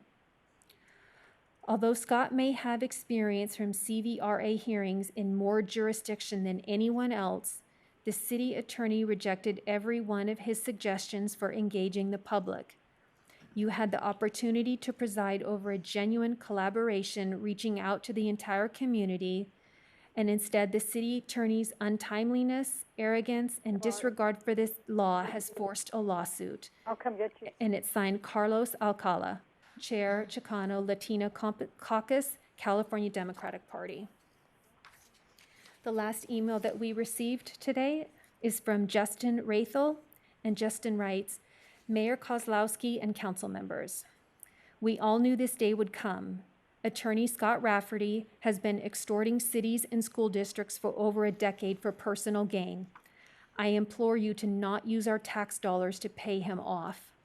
I understand the desire to not spend tax dollars if the end result is that we are likely to lose the case, but Santa Monica has successfully defended the at-large voting system. The appeals court ruled that voter dilution is a required element of a California voting rights claim. So please ask whether Folsom has voter dilution. Could we make a district where a minority is the majority? Santa Monica could not, and based on the 2010 census data and Rafferty's own letter, it would not be possible in Folsom. It would also prevent minority voters from banding together across the city to elect a candidate, actually decreasing minority bloc voting power in multiple districts. Does moving to districts make minority representation more likely? According to the Los Angeles Times, of cities that switched to districts in response to litigation demands between June of 2016 and April 2017, less than 1/3 saw any increase in minority representation. And finally, would moving to districts benefit our city? We just need to look at other district-based election cities that have turf battles to see that this would be Folsom's future. Our residents would no longer get to vote on city council every 2 years and for all 5 seats, but they would be limited to voting every 4 years and only on 1 council member. Our council members would have little incentive to follow what is best for the city as a whole. I urge you to use our tax dollars to actually study whether voter dilution is occurring in Folsom before declaring your intent to move to district-based elections. I'd also plead with you to respect the city's charter and not use the state legislative authority to overrule our city's founding document without a vote of the people. Thank you for your time this evening. Signed, Justin Rathel. And Mayor Kozlowski, if I could, we actually have one additional letter that came in today that I don't believe the clerk had from Ian Cornell, if I could read that one. Sure. Dear Mayor Kozlowski and esteemed members of the Folsom City Council, as a Folsom resident and business owner with deep ties to the community, I oppose the suggested move from citywide at-large elections to district elections of city council members. It is not warranted, justified, or prudent in our city. Folsom is not ailing from the disease this action purports to cure. Consideration of this change was prompted by a letter from Scott J. Rafferty, an attorney working from his home nearly 100 miles away from Folsom in Contra Costa County. He bases his arguments on the California Voting Rights Act, which has become a cottage industry for attorneys who use it not for the betterment of municipalities, but to extort settlements of legal fees from the residents of those communities. The California Voting Rights Act is intended to make it easier for minority groups to prove inadequate representation in at-large elections. It might make sense in cities that have geographic pockets with high concentrations of particular ethnic groups. Folsom does not have that. Its growing diversity includes residents of various ethnicities spread fairly evenly throughout the city, which was shown on a map included in the letter from Mr. Rafferty. Folsom voters do not have a history of rejecting minority candidates, and especially now with the recent election of council members Rosario Rodriguez and YK Chalumcherla, Mr. Rafferty's arguments become particularly specious. His letter claims that 13% of eligible voters in Folsom are Asian. With the election of councilmember YK Chalumcherla, 20% of the city council is now Asian. Mr. Rafferty's letter claims that 11% of eligible voters in Folsom are of Latino descent. The election of councilmember Rosario Rodriguez means 20% of the city is now Latino/Latina. Mr. Rafferty's letter states, quote, if all the Latino voters were located in one district and all the Asian voters in another, each group would be capable of forming a majority district, unquote. Despite being barely true, it is a laughable concept. The Latino voters and Asian voters are absolutely not concentrated in single separate districts in Folsom. They are spread throughout the city. Again, he's proposing a cure for a disease from which Folsom does not suffer. But that brings up a bigger, more significant, and incredibly important question. Do we, or should we, vote for people because they look like us? Of course not. We do not need to breed that sort of divisive tribalism. Instead, we should continue to select the brightest and most astute leaders to guide our city and make the best decisions even in the toughest of times. Their gender or color of their skin have not and should not be factors when electing the best leaders. One of my biggest concerns about district elections is that it limits voters to casting ballots for just one council member every 4 years. We currently vote for 2 or 3 council members every 2 years. If a district inadvertently elects an ineffective council member, the residents of that district are stuck with that representation for 4 years. Under that scenario, with the other 4 council members focused on the constituents in their individual districts, large areas of Folsom would be underrepresented for 4 years with no recourse. Folsom's mayors and council members have been quite capable of serving the city as a whole and not just their neighborhoods. Imagine the unnecessary battles that would ensue with the allocation of funds for parks, trails, street maintenance, emergency services, and more if each of the 5 elected representatives were responsible for just the neighborhoods surrounding their residents. It is a recipe for disaster. As our city leaders, you are in the unenviable position of deciding between spending what could easily be millions of dollars fighting this encroachment into our civic process or acquiescing to the demands of an attorney who lives almost 100 miles away, not for the good of the community, but to save the money the battle will require. I would hate to see Folsom bullied by legal fees, so while my preference would be to leave the election process as is, with council members decided by a citywide vote of all eligible voters, if district elections are to be considered, I hope it will be as a ballot measure that would give all voters a voice based on the merits of the proposal instead of the legal extortion of our city. Given that, I hope the city of Folsom will at least wait until 2020 census data is available, since that will be required to determine if districts are viable, and if so, how the district lines will be drawn. Sincerely, Ian B. Cornell. Okay, is that everything? Excellent. I believe so. Okay, all right. I guess we'll bring it back to the council for commentary. I'd like to start out just by addressing something that was brought up at the very outset of the public comments by Mr. Klein, and that's the timing of this public hearing. The issue of CVRA transitions from at-large to by district elections has been well documented regionally. Because we've had 4 jurisdictions just in the last year and a half that have gone through this process, and Folsom Cordova Unified School District literally did it last year. So inherently, and this is mainly for the benefit of those that are listening, Mr. Klein knows this, the CVRA makes a piece of the process a demand letter be sent to the agency, right? Once that demand letter is received, that inherently is a threat of a lawsuit and must be dealt with by the council in a closed session meeting, which we did do in December. We haven't had a meeting since that day. Today is our first opportunity to address this. That's why the timing of this is what it is, okay? But there's been plenty of opportunity for people to discuss or form an opinion about the CVRA regionally. With that, I will pass it to my colleagues for any comments they'd like to make. This is YK. Yes, Mayor, I know I heard several times everybody saying the cost of election for city is going to be half by just doing the districts. Is there a way we can get some help on that clarification, please? Yeah, Krista actually did some analysis of what the cost implications are. Yeah, thank you, Councilmember, for the question. There is some cost reduction, and the way elections are costed out to the by the county, there's a base setup fee, and then there's a per registered voter fee. So right now, each election, the city pays the base setup fee, and then there's a per every single registered voter fee. So you're spreading that over the entire city. If you transition to district elections, then in 1 year, when you have 3 seats up, you'll be paying the same base setup fee, but you'll only be paying for, say, 3/5 of registered voters at that election, and then at the next election, you'll be paying for 2/5 of the registered voters. So there is some cost savings associated with it. Yeah, the numbers they're using, half of the cost for, that's probably the one. If you do 2/5 in one cycle rather than all of the voters, and then you do 3/5 in the subsequent cycle, you're effectively going from one election, or from two elections to one election split between two cycles. And what is the actual dollars that we're talking about? This year, the election was just under 60,000.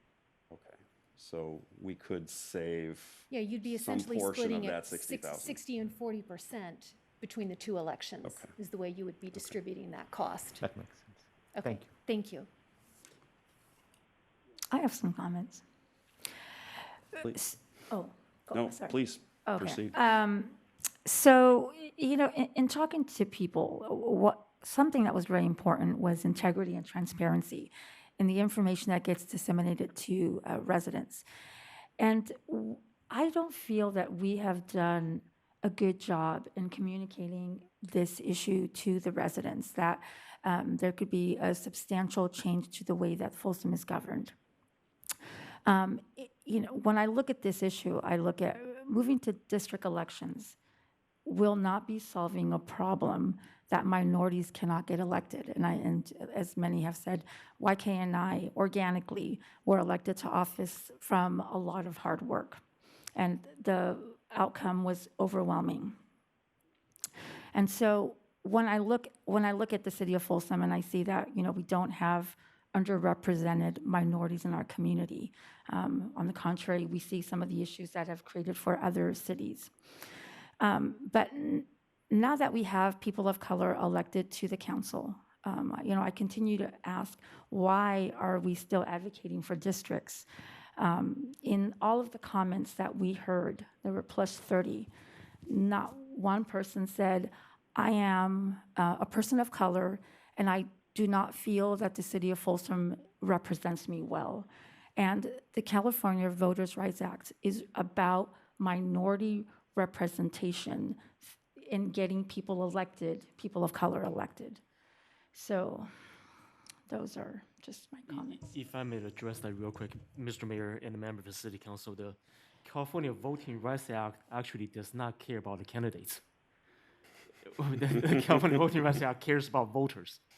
So the minority voters can altogether, in a very tight, compact group, vote for a majority of, a Caucasian candidate, no issue. The problem is, if that happens, then that's a way to demonstrate for a potential plaintiff that racially polarized voting occurs. Thank you. I have a couple of comments. Mrs. Howell, yeah. And it kind of goes back to Mike's response to Bruce about what the timing was.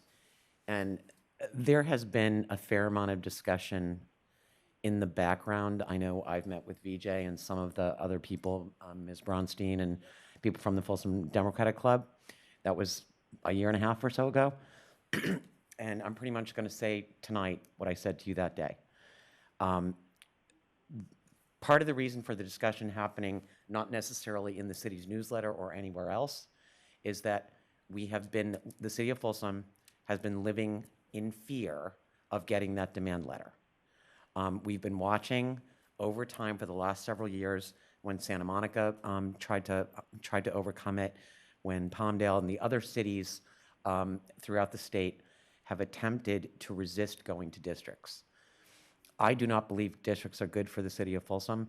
I'm a little bit, frankly, insulted that folks thought that they should send the same email worded exactly the same way, only that they live in a different neighborhood.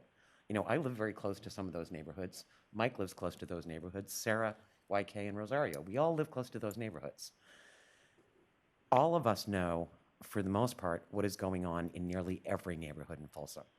And to suggest that I'm only worried about what happens in my own neighborhood, or that I would only be worried about what happens in my own neighborhood, that's not a valid comment. It's not the nature of my personality. I don't leave Folsom all that often, but I know what's going on everywhere in Folsom. The suggestion that there's a difference in infrastructure in one neighborhood, or city services, or police services, or anything else in one neighborhood versus another is absolutely preposterous. Each and every one of the people that have been elected to this city council, at least for the 22 years that I've been here, and Mr. Holderness has left the building, but Bob was on the council, I believe, 8 years before I was, so that gets us into the last 30 years. And to suggest that all of us that have served on the city council over that time period haven't been inordinately concerned about every single thing that happens in every single neighborhood, there's anything that we can do about.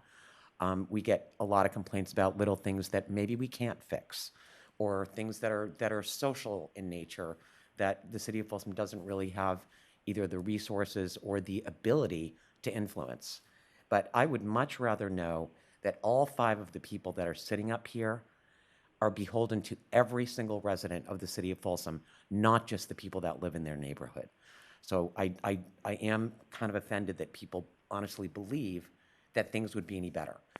And my apologies to all of the council members in the city of Sacramento, but I'm going to use their recent issues with homelessness. The city of Folsom, the council members have been fighting with one another for at least the last 5 years. I've been witness to some of those conversations because of regional boards and commissions that I sit on. An example would be that one council member wanted to put a homeless shelter on property that is currently owned by RT but not being used. It's a well overbuilt parking lot where cars are not parking. So one of the council members in the city of Sacramento wanted to put a large homeless shelter there. That was even opposed by the council member in the adjacent district because it's across the street. So those are the kinds of things that I don't want to see. That's a very graphic example, but I don't want to fight Mike over this park versus another park versus this section of a trail versus another section of the trail. We have 52 miles of trails that all connect to each other. What happens in Willow Creek, where I live, where the Parkway, where Mike lives, or on the other side of the water treatment plant where Rosario lives, or in Empire Ranch where YK and Sarah lives, we all need to be beholden to everybody in the city of Folsom. I've had strong opinions about this all along. I was initially probably going to go along with this because of the threat of the lawsuit and not wanting to waste any of the money in the city's coffers, particularly given the budget hit that we've taken because of everything that's happened in the last year. But now I'm more adamantly opposed to moving forward with this because I think it is absolutely, positively the wrong thing for the 80,000 people that live in this city. So as I sit here tonight, I'm not going to be willing to support it. And if you asked me that question a month ago, I would have, but it was to avoid the litigation. And I take Mr. Rafferty's letter as threatening, and I find it galling that he sent that at 5 o'clock this afternoon. So I'm kind of getting myself amped up about this, but I think that districts in the city of Folsom is absolutely, positively the wrong thing for the residents of the city of Folsom. And the suggestion that the only reason that the 5 of us are sitting up here is because of the development community or any outside influence is completely and totally wrong. Most of us have lived here for a long time. I've lived in Folsom for 36 years. When I moved here, there was 11,000 people. I have been elected and reelected and reelected and reelected because people know that my phone number's in the phone book, that if they send me an email, I'm going to respond to them, that they show up at my place of business, they're going to get my attention, that if they call to meet with me, I'm going to meet with them. And do I and all of the people that have served on the city council, have we all collectively and individually worked very, very hard to ensure that Folsom remains one of the best places to live in California, one of the best places to raise a family, one of the best places to relocate a business, one of the best places to start a business? I could go on. We have 2 pages of those best of lists on the city's website. That's why we're sitting here. That's why we get reelected. And the business community knows that. The residents of the city of Folsom, whether they are or are not business owners, they know that. That's why we get elected. It's not the development community. So I take all of this very, very personally because I have put my heart and soul into everything that this council collectively and all of the other people that serve on the commissions and committees within the city of Folsom, and frankly, in this region. And I will continue to do that, and I take this as an affront to those of us who think that, that because they have to pick up the phone more than once, that somehow disrupts their lives. So I'll stop. Sarah. Thank you. You know, I think there are advantages and disadvantages to the at-large system, and I think there are advantages and disadvantages to the by-district system. And I personally think that the advantages of the at-large system outweigh the disadvantages. And I personally think that the advantages of the at-large system outweigh the advantages of the by-district system. But regardless of whatever system we ultimately have, it is our job as elected officials to do whatever we can to minimize the disadvantages and to represent our city the best that we can. I am not interested in spending millions of dollars to defend something that no other jurisdiction has successfully defended. But I do think it makes sense to slow down and to wait, to take advantage of the governor's executive order that suspends these timelines, and to wait for the 2020 census data. So that's what I would like to do. Okay. YK.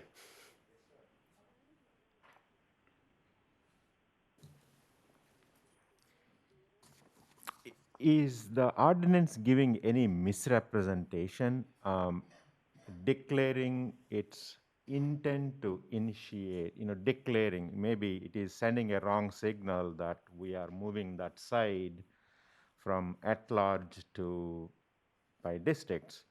I'm just reading through because this is what everybody is going to be reading it. I agree, we haven't seen the success based on the numbers has been from the cities. To seek the public comments or public inputs. So most of them said either pro side or the opposing side, we need to include the public. Public. I know we are only 5 here, but this problem is more than 5 in my opinion.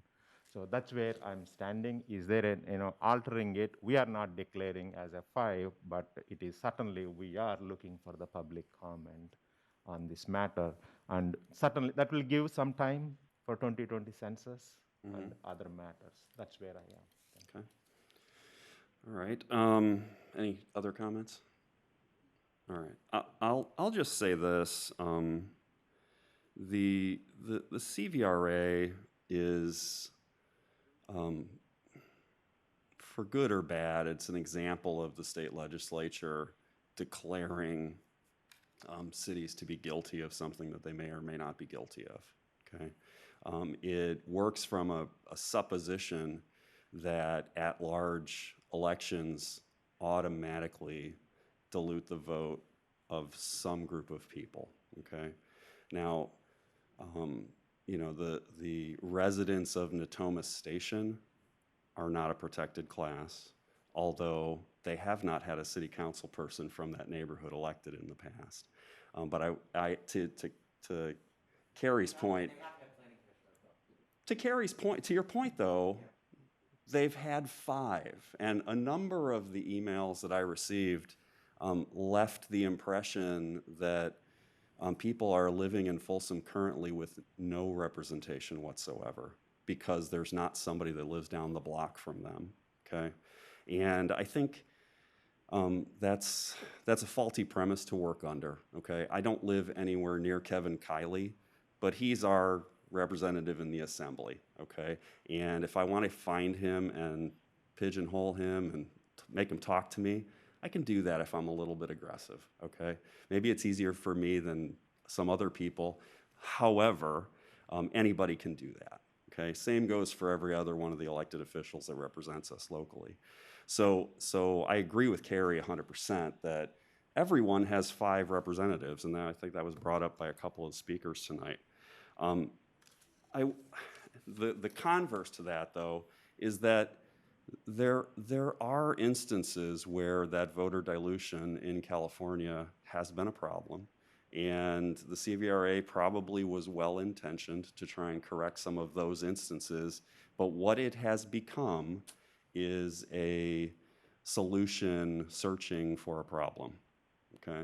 And I agree that, you know, at least anecdotally, it doesn't seem as though there's that problem here in Folsom, but I also agree with all my colleagues that taking the time to study the census data when it's available is probably a very, very good step towards understanding what has happened, because, you know, again, and I say this only anecdotally because I have not studied each and every election for the last 25 or 30 years, but we've had...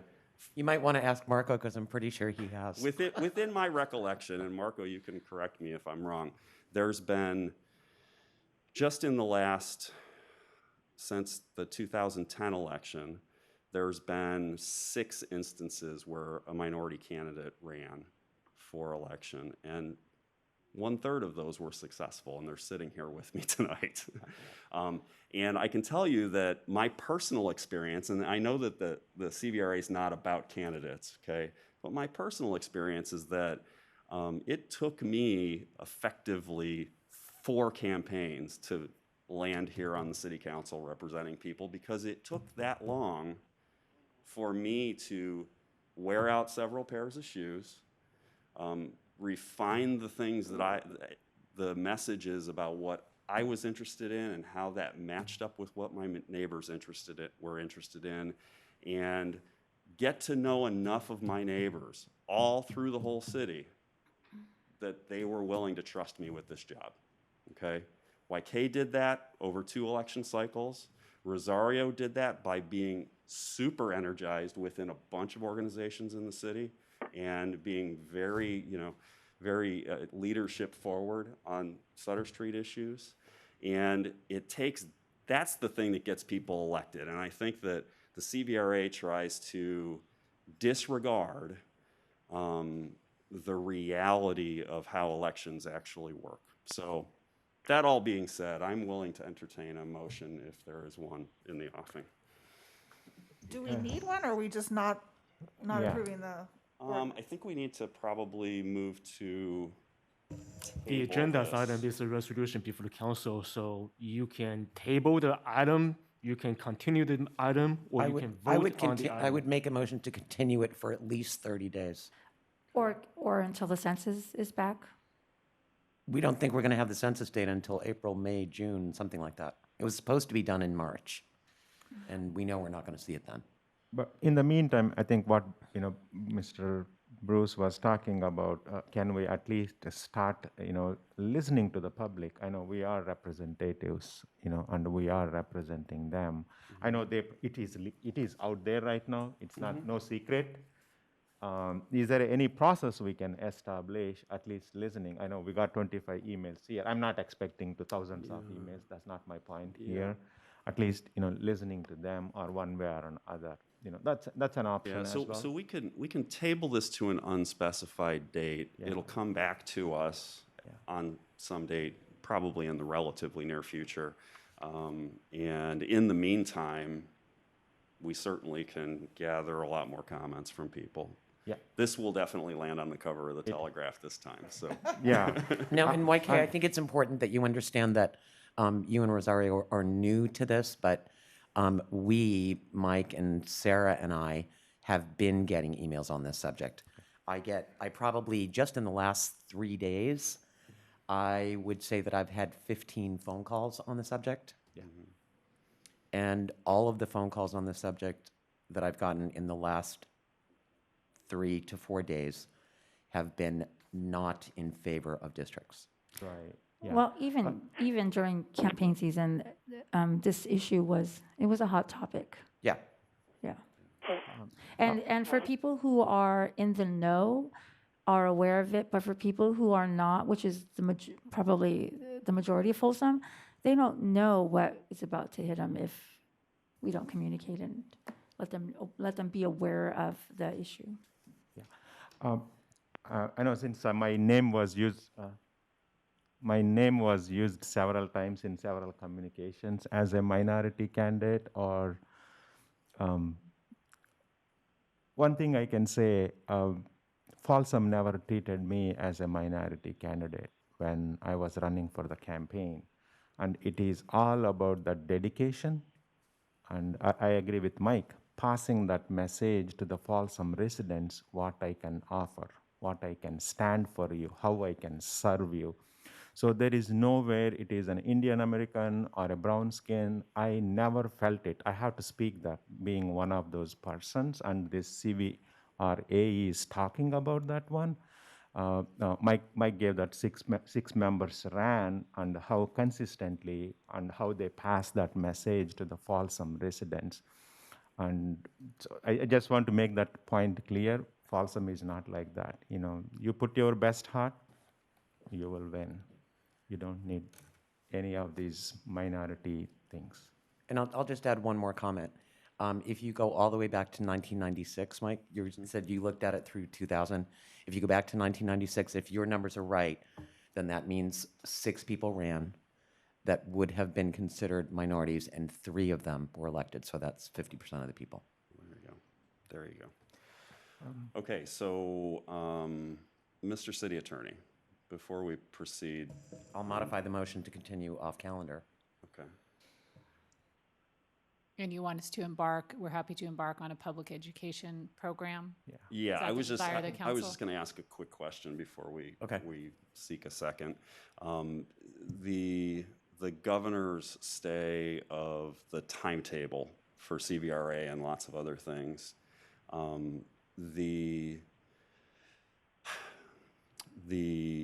The clock that normally applies to these types of actions, will it start when that emergency order is pulled in your mind? Correct, because we have already, Mr. Mayor, the member of the City Council, Yeah. the answer is yes, because we have already received. Yeah, but don't we a have to demand wait letter. till every Monday to find out what's going to happen next? Possibly, yes, Mayor, possibly. Sometimes Tuesday afternoons. But a lot of the speakers comment about the timing and the lack of public outreach, and even Mr. Holden has indicated sometimes attorneys get together working with their clients to reach a settlement agreement or some kind of tolling agreement to extend the timeline for them to be able to work out some things. CVRA is a bit different. CVRA, under normal circumstances, has a very compressed timeline. Even if attorneys are able to get some kind of agreement, at the most, by statute, the agreement cannot be more than 90 days. So the compressed timeline within which 5 public hearings must be held is usually a 90-day time frame. So at the most you get another 90 days is 6 months, 180 days. It's not a lot of time. Okay, all right. And So in preparation for public discussion and public information and outreach, we have already started information to be published on the city's website to educate the public with frequently asked questions, documents, and so on to go live tomorrow, and we'll be able to do that. Okay. We'll change some of the timeline because we weren't sure whether the council Okay, would. but Steve, given the inaction, I think you were expecting that we were going to approve this tonight. Yes, ma'am. So now I'm asking, does the rhetoric that was put together that was going to go live on the city's website tomorrow, I'm guessing that's going to need to be reviewed. We're going to change that, right? Correct. We're going to change that. Okay, so it's probably not going to be available tomorrow. We are pretty fast. We have done a lot of work already, a lot of work behind the scene to educate the public, to reach out to the public, to invite for public comment, input, consideration, and so on. That's ready to go. Okay. But CVRA statute provides a very short timeline to begin with. all right, we have a motion to table to a future meeting unspecified. I'll second. Okay. Please, we have a motion, a second. Please call the roll. Yes. Sorry, Councilmember Aquino? Yes. Chalem Chella? Yes. Howell? Yes. Rodriguez? Yes. And Kozlowski? Yes. Okay. And then do you need official direction to please start communicating the frequently asked questions about CVRA in terms of what it means? Appreciate that, but we are quite clear. Thank you. Dynamite, thank you. Okay, let's call the next item on the agenda. Okay, your next and your last discussion item this evening is the appointment of at-large representatives to the Folsom commissions and committees. So, if you mind, I'll just go ahead. Please proceed. Okay. So before you this evening is the appointment of the at-large commission members to the city's various commissions. And with 3 narrow exceptions, the commissions are all comprised of 7 members, which is made up of 5 members directly appointed by each council member, and then 2 at-large members who are appointed by the entire council and serve just 2-year terms. And those 3 exceptions are the Historic District Commission, the L&L Committee, and the Traffic Safety Committee. And what makes those 3 unique is they have unique requirements for each representative seat. And one word about the Historic District Commission, 2 of the members are planning commissioners, and traditionally the council has allowed the planning commission to nominate their own representatives to HDC, and then those nominations come back to the city council for subsequent approval. So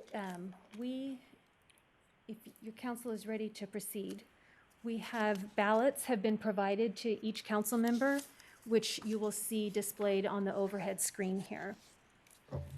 Let me check. So if we want to just take these in alphabetical order. Yeah, maybe I can make one comment before we get going. There are 45 or so people that have asked for an appointment to one of the commissions. There aren't 45 positions available, okay? And there are, as I say frequently, a ton of smart, capable people in Folsom. So sadly, what that means is a number of smart, capable people are going to leave this proceeding without an assignment. The last time we did this 2 years ago, I tried to let everybody know that participating in commission meetings and being a part of the activities of a commission does not require that you be sitting at this table up here, okay? Sitting in the front row and being a part of those deliberations and making yourself available as a volunteer is a perfectly reasonable and expected way in our setup for you to participate. So be a special member if you're not appointed tonight. Thank you. So each of the council. Sorry, okay, go ahead. I have a question before we vote on this, though, the arts and cultural specifically. Your question? Well, first, I'm wondering if YK has announced his appointment yet, so we Thank you, know. I had the same question. And then secondly, I'm wondering how we are handling applications that came in after the deadline. I see that, there's a name that was included here. The application came after the deadline. I'm inclined to stick with the deadline, but I didn't know what the council's prerogative is. I would agree with you. There was a deadline. I think the subsequent applications that we got were for positions that we didn't have any applicants for. Wasn't that the case?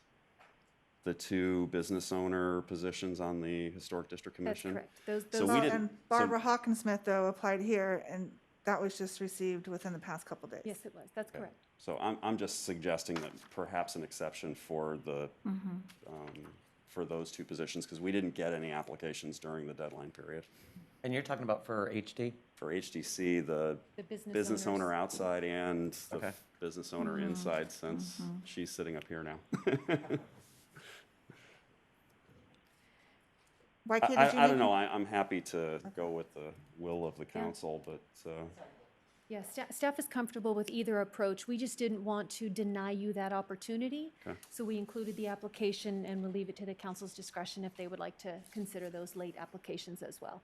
Yeah, and the only reason that I suggest that we stick with the deadline is it's very possible that someone else went to the website, saw that the deadline had passed, or saw the Facebook post or whatever, and said, oh, I cannot apply now, and I wouldn't want to deny them the same opportunity that somebody else now has. Agreed. okay. Well, perhaps we can hold on to those applications and revisit those 2 positions next meeting, or. But if that's only Historic District, that concerns me that, that we're going to have, because that's one of the few that we actually have prerequisites for serving on that commission, and I don't like to see those seats sit vacant. No, I think those would be exceptions. The ones where there were no applicants that applied late. Right, When does the HDC meet again? before planning. Or when is See if I that? can find it on my calendar. So Is there just to a clarify, meeting January before the 20th. 26th, They I meet guess? January 20th. Okay, all right. so on this arts and cultural, Barbara Hawkinsmith's application came after the deadline. I'm suggesting that she not be eligible for this round. I would agree with you. Okay. As far as the HDC, those applications came after the deadline, but there's also an advertisement on the city website with a new deadline. So I would suggest that we don't even consider the two business seats for the HDC tonight. Okay.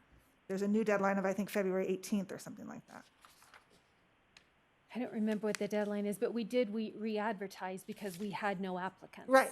So we don't have to reposted take those it. up tonight. Yeah. Okay, so let's carry those, if everybody's okay with it, let's Certainly can. We let's can carry bring those those back. 2 seats over until a subsequent meeting. Although, I think if I got an email correctly, John Feltz said that he applied before the deadline, but I'm not sure. Well, No? I don't Was he think that's- after? I don't think so. I I don't looked think at the that's the date, case. but I think it it was was dates after. stamped, Okay, and all it right. was after. That's fine. And for arts and cultural, I know Lucinda, she checked several marks. I know her name is not in this list. It's on the ballot. It's on the ballot. Yeah. Did you guys give a ballot here? Lydia? The ballots? Yeah, there's a stack of ballots at your seat. I have another. They if look you like need- that? Yeah. But YK, did you name your commissioner? I haven't yet. I'm pulling my hair. Too many people there. I know that's a perfect one to pull my hair because the culture. Okay. Well, I guess the critical thing is there somebody on this list that we're deciding tonight that you're planning to give There's a only direct one in appointment? that list, but everybody else is not in the list at all. Okay. Yeah. Oh, thank you. How did it go? Yeah, good, perfect. Yeah, I didn't see this. Thank you. So we're going to take these in the order that they are in the stack. Okay, so Arts and Cultural Commission will be first, And if you would make sure you put your name at the top of your ballot before you pass it in. and you're voting for 2. That's right. Arts and cultural.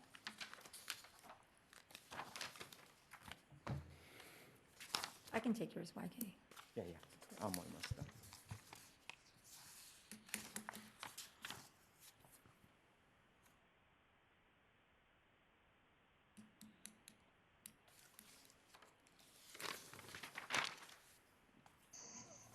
Thank you.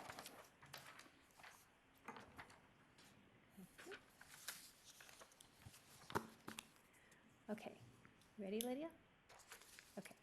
So Councilmember YK Chalam-Cherla votes for Lucinda Winward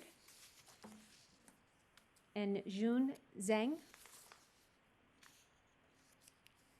Councilmember Howell votes for Mark Alleman and Chad Vanderveen. Vice Mayor Aquino votes for Mark Alleman and Lucinda Winward. Councilmember Rodriguez votes for Lucinda Winward and June Zhang. And Mayor Kozlowski votes for Mark Alleman and Lucinda Winward. So it appears that we have a majority for both Mark Alleman and Lucinda Winward. So we would declare those 2 appointed. Excellent. So for the Historic District Commission, we are, Effectively canceling their next meeting. Yeah. well, we're allowing the Planning Commission to select their representatives Well, what, as we have in the We're past. effectively canceling their next meeting. With one caveat, they propose their representative, and then that comes back to the city council for final approval. Okay. That's what has been done. So do the previous members continue, or is their service over already? Their service This is is over, Okay, so that meeting would be dark. okay, Yeah. all right. Okay, well, we can choose to vote or not vote, I guess, for the architect landscape representative tonight. Not that he'll have a meeting to go to. Well, regardless, we can get that one piece of business out of the way. Do we need to bother filling this out if there's only one person that applied? So which one we are voting on, the historic district, the complex The one? one representing the architect landscape. Yeah. And if you're- Mickey and Kelly, who's the incumbent there. And in instances where we only have one representative, if you'd like to just vote, we can just call a voice vote on that one. Oh, architect Everyone's comfortable with landscape. that? Yes. Okay, so on the appointment of Mickey Ann Kelly to the HDC to represent the architect and landscape seat, we'll call for support with Aquino, Yes. Chalem Chella, Yes. Howell, Yes. Rodriguez, Yes. and Kozlowski. Yes. Okay, so Mickey is appointed. It's easy. So moving on to the Landscape and Lighting District Advisory Committee. Again, here you have a situation where you have one applicant for each available seat. There's no district where you have two applicants. Okay, so I would you'd like move that we just accept those people that have applied and continue to seek applicants for those positions that are still vacant. Second. Okay.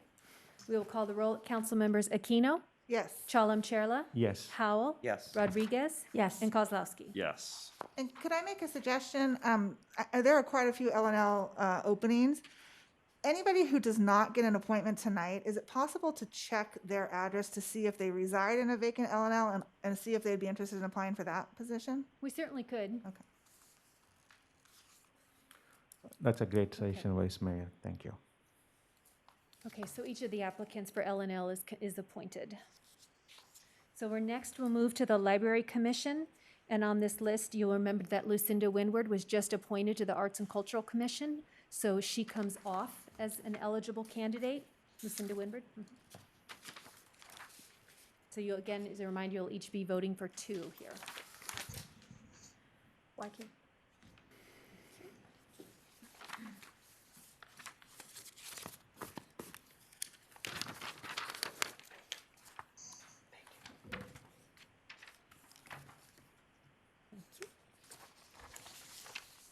Okay. Councilmember Chalem Chella votes for Anne Marie Hutto and Justin Sanders. Councilmember Rodriguez votes for Anne Marie Hutto and Jamie Lopez.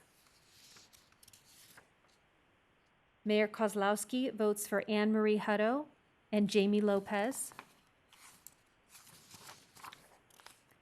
Councilmember Howell votes for Anne Marie Hutto and June Zhang. And Vice Mayor Aquino votes for Anne Marie Hutto and June Zhang. So in this case, Anne Marie Hutto would be appointed because she has received a majority.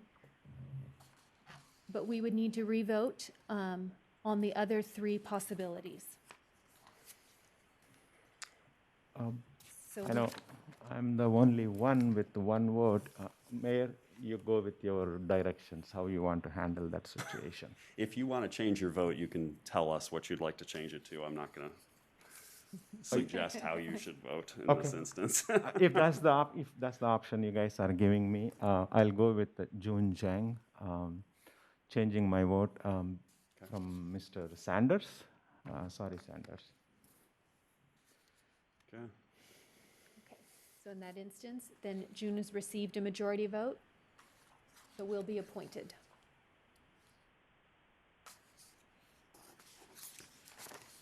Okay. That takes us to the Parks and Recreation Commission. Thank you. And everybody on that list is still eligible. And yeah, don't miss the second page. Wait. Oh.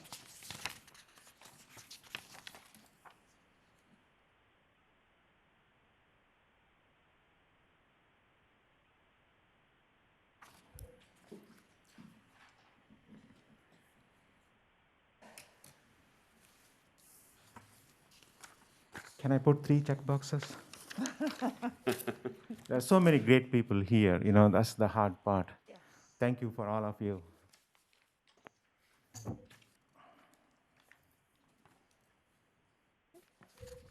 If I could just comment while those votes are coming in on the HDC, our Community Development Director, Pam Johns, who staffs the HDC, has let me know that they didn't plan on a January 20th meeting, so Perfect. not an issue.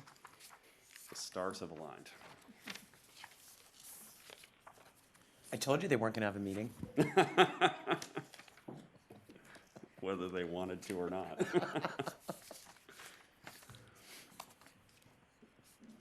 Okay.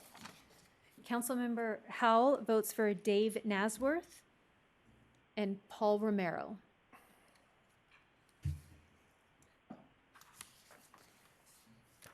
Vice Mayor Aquino votes for Dave Nasworth and Brian Wallace.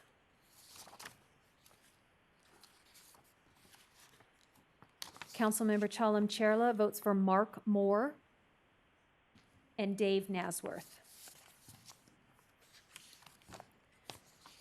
Councilmember Rodriguez votes for Dave Nasworth and Brian Wallace. And Mayor Kozlowski votes for Mark Moore and Brian Wallace. So Dave Nasworth and Brian Wallace are appointed.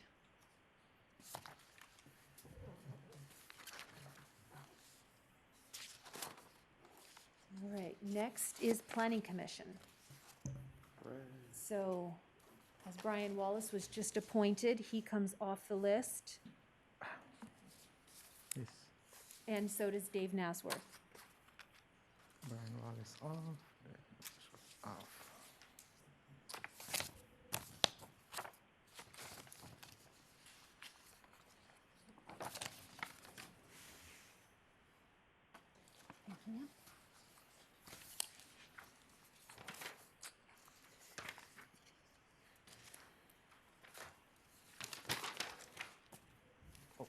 Thank you, I know. Thank you. Okay. So Councilmember Chalem Chierla votes for Kevin Duell and Barbara Leary.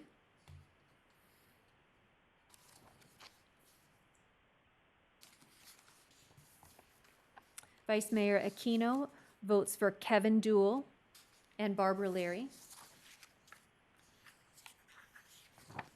Councilmember Howell votes for Kevin Duell and Barbara Leary. Mayor Kozlowski votes for Kevin Duell and Barbara Leary. And just to keep it unanimous, Councilmember Rodriguez votes for Kevin Duell and Barbara Leary.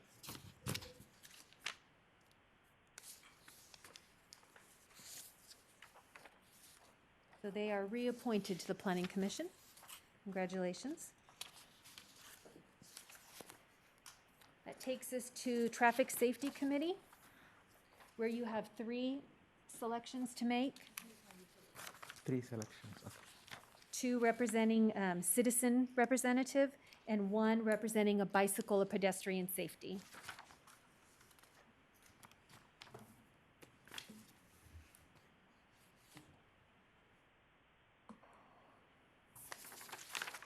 And June comes off the list as having been appointed. Thank you.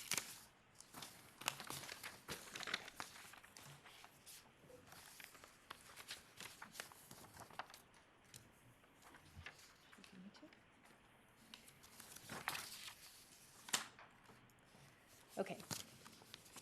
I think that's all 5. Okay, for traffic safety, Councilmember Chalem Chierla votes under the citizen representative for Scott Bailey and Gary Bolin, and under bicycle pedestrian safety for Bob Delp. Councilmember Rodriguez votes for Scott Bailey and David Soulsby, and for bicycle pedestrian for Tony Trupa. Vice Mayor Aquino votes for Kevin Goddard and David Soulsby. And under bicycle pedestrian, votes for Bob Delp. Councilmember Howell votes for Scott Bailey and Mark Moore. And for bicycle pedestrian, for Bob Delp. And Mayor Kozlowski votes for Gary Bolin and Chad Vanderveen. And under bicycle pedestrian, Tony Trupa. So Scott Bailey and Bob Delp are appointed, but we do not have a second majority candidate for the citizen rep. So we can vote again. I'll volunteer to change my vote to David Soulsby for the second regular at-large from Chad Vanderveen. Love you, Chad. Sorry. Okay, so David Soulsby is reappointed to the Traffic Safety Committee. And last but never least is Utility Commission. There's one more. Do you have extra by chance? I didn't get that. I was relaxing.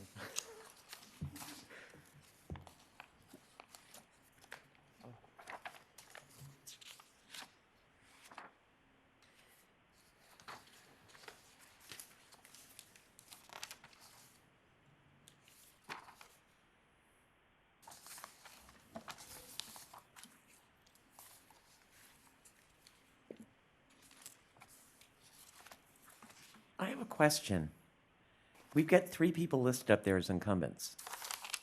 Yeah. For Utility Commission, that's because you have both outgoing at-larges and direct appointees who reapplied. Oh, okay.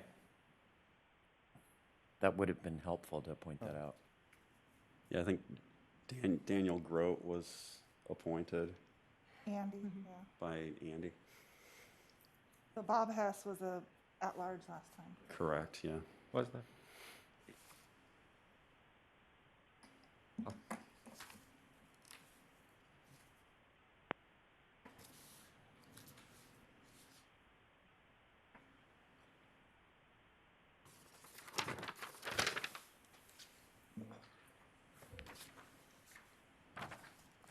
Thank you. Okay. Councilmember Chalem-Chella votes for Daniel Grote and Mark Moore. Vice Mayor Aquino votes for George Condon and Daniel Grote. Councilmember Howell votes for Daniel Grote and Robert Hess. Councilmember Rodriguez votes for Daniel Grote and Robert Hess. And Mayor Kozlowski votes for Robert Hess and Mark Moore. So we have Daniel Grote and Robert Hess reappointed. So that concludes all of your appointments for this evening, and staff will be returning with the HDC appointments both for the business owner positions and once the Planning Commission makes their suggestions for the HDC representatives. We'll bring that back as well. Excellent, thank you very much. And once again, anybody who was not appointed to something tonight, please get involved with the commission that you like the best.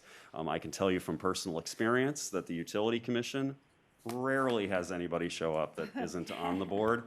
So they would be really excited to have an audience, even of just one, so.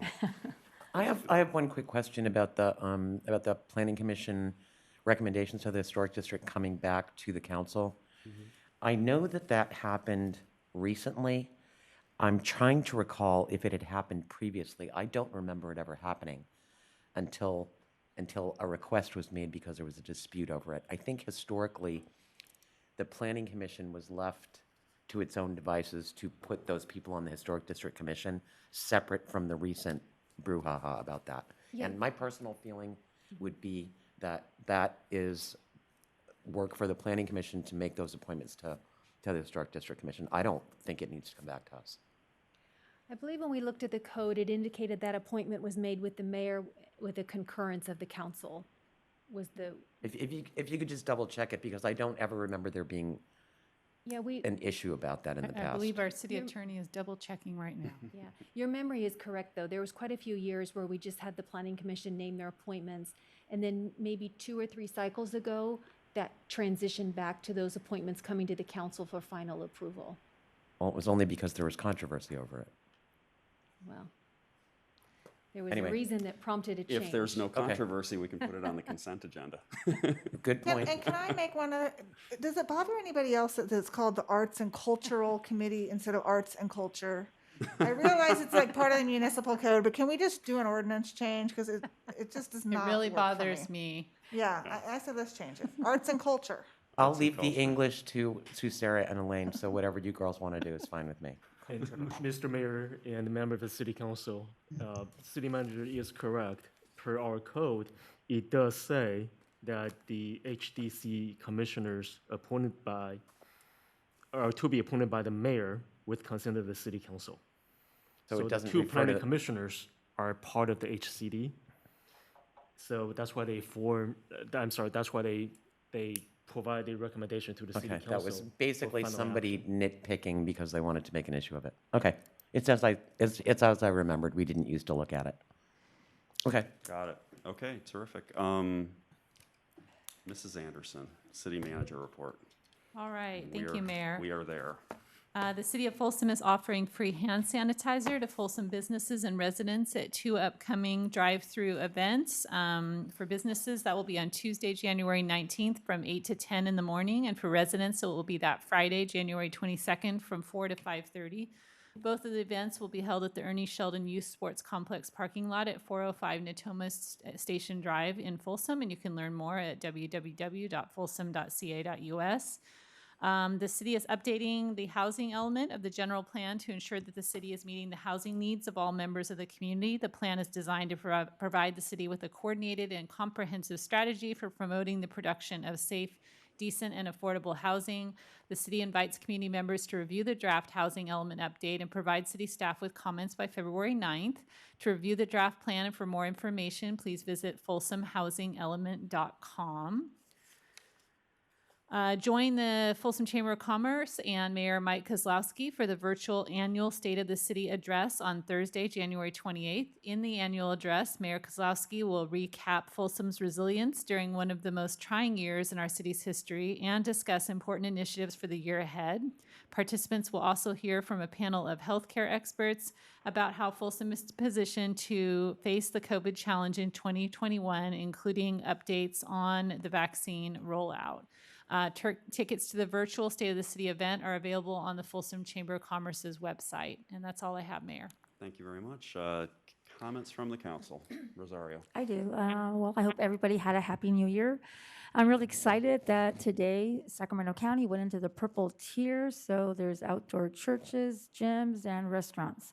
I encourage everyone to continue to wear your mask. That's one of the best ways to support your local small businesses. And if you need a fashionable one, see the Folsom Mask Makers. What else here? I want to thank all the applicants for that applied for commissions. It was really, truly a tough decision because there were so many great applicants. And congratulations to those that will be serving on commissions. That's it. Excellent. YK, anything? Yeah, a little bit. Thank you, Elaine, and your team for hosting those 2 events, distributing the hand sanitizers. I sincerely request businesses and residents take up on that. You know, it's going to be a great event. And the other one, I was, as a guest this morning at the chamber, and I was sincerely requesting the same thing from chamber to pass around that message. That way, more people will be benefited and keep that virus out from our town. And I echo Rosario's comments. There are so many great applicants for commissions and committees. I know it was a very hard decision. Every time I thought of picking more than 2. I know it's going to be. It's way harder than Yeah. talking about CVRA at your first closed session meeting, I promise you. Absolutely. I know. But one thing I can sincerely request the people who didn't get in, please don't get disappointed. I always like, when Sarah was, there and when she was giving last year or last before year mayor, You picked me as for arts and cultural, Kerry, thank you. And they were giving us encouragement. Please stay involved with the city and the community activities and get engaged. As Mike said, there's no people in utilities, even arts and cultural. So you are only 5 or 7. So, but involving in the city activities is going to be a big deal. I sincerely request them. And Happy New Year, everyone. This is our new year. Looking forward to great, bright new year. Thank you. Okay, Sarah? I think the perfect example of staying involved when you're not officially a member of the commission is Mark Brankwitz, who spoke from Business from the Floor. He was not appointed to the parking committee. His wife was, but he attended every meeting and he was here advocating on behalf of them. So we are in week 2 of the Heart Winter Shelter, and I want to thank their board of directors and all the volunteers who are making that happening. YK and I are volunteering regularly, and I know Rosario and Carrie's restaurants are providing food, so thank you very much.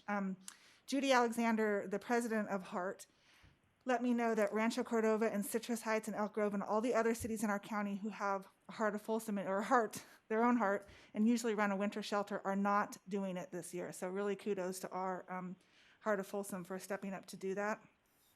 Mr. Mayor, I would request that we put the idea of a governance handbook back on our agenda. I know we started to talk about that at the end of 2019. We got derailed because of COVID in 2020, but we have 2 new council members now, and I think it would be beneficial, particularly if we move along in this discussion of how we get elected and how we're going to deal with districts and all that sort of stuff. Sarah, didn't you already start a draft of that? Oh, yeah.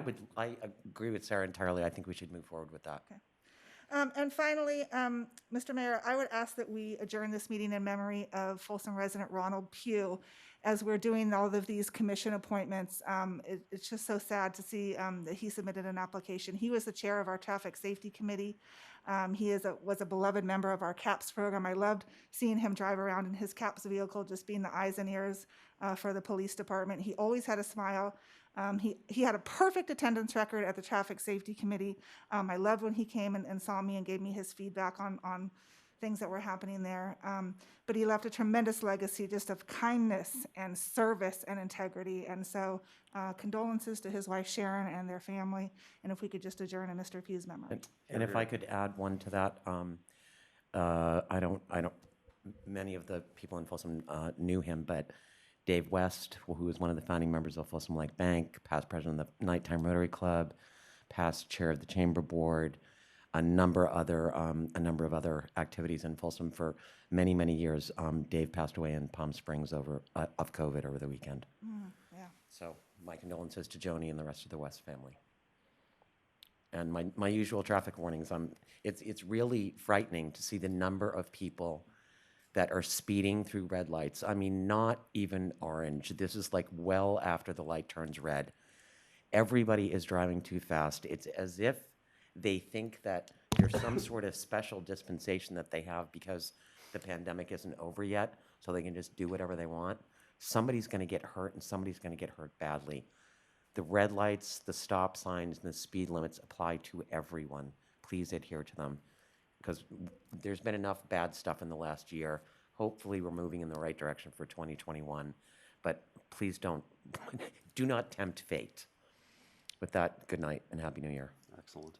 Okay, I will withhold any further comment for next time, and in memory of 2 extraordinary gentlemen, Ron Pugh and Dave West, we are at 9:12 adjourned.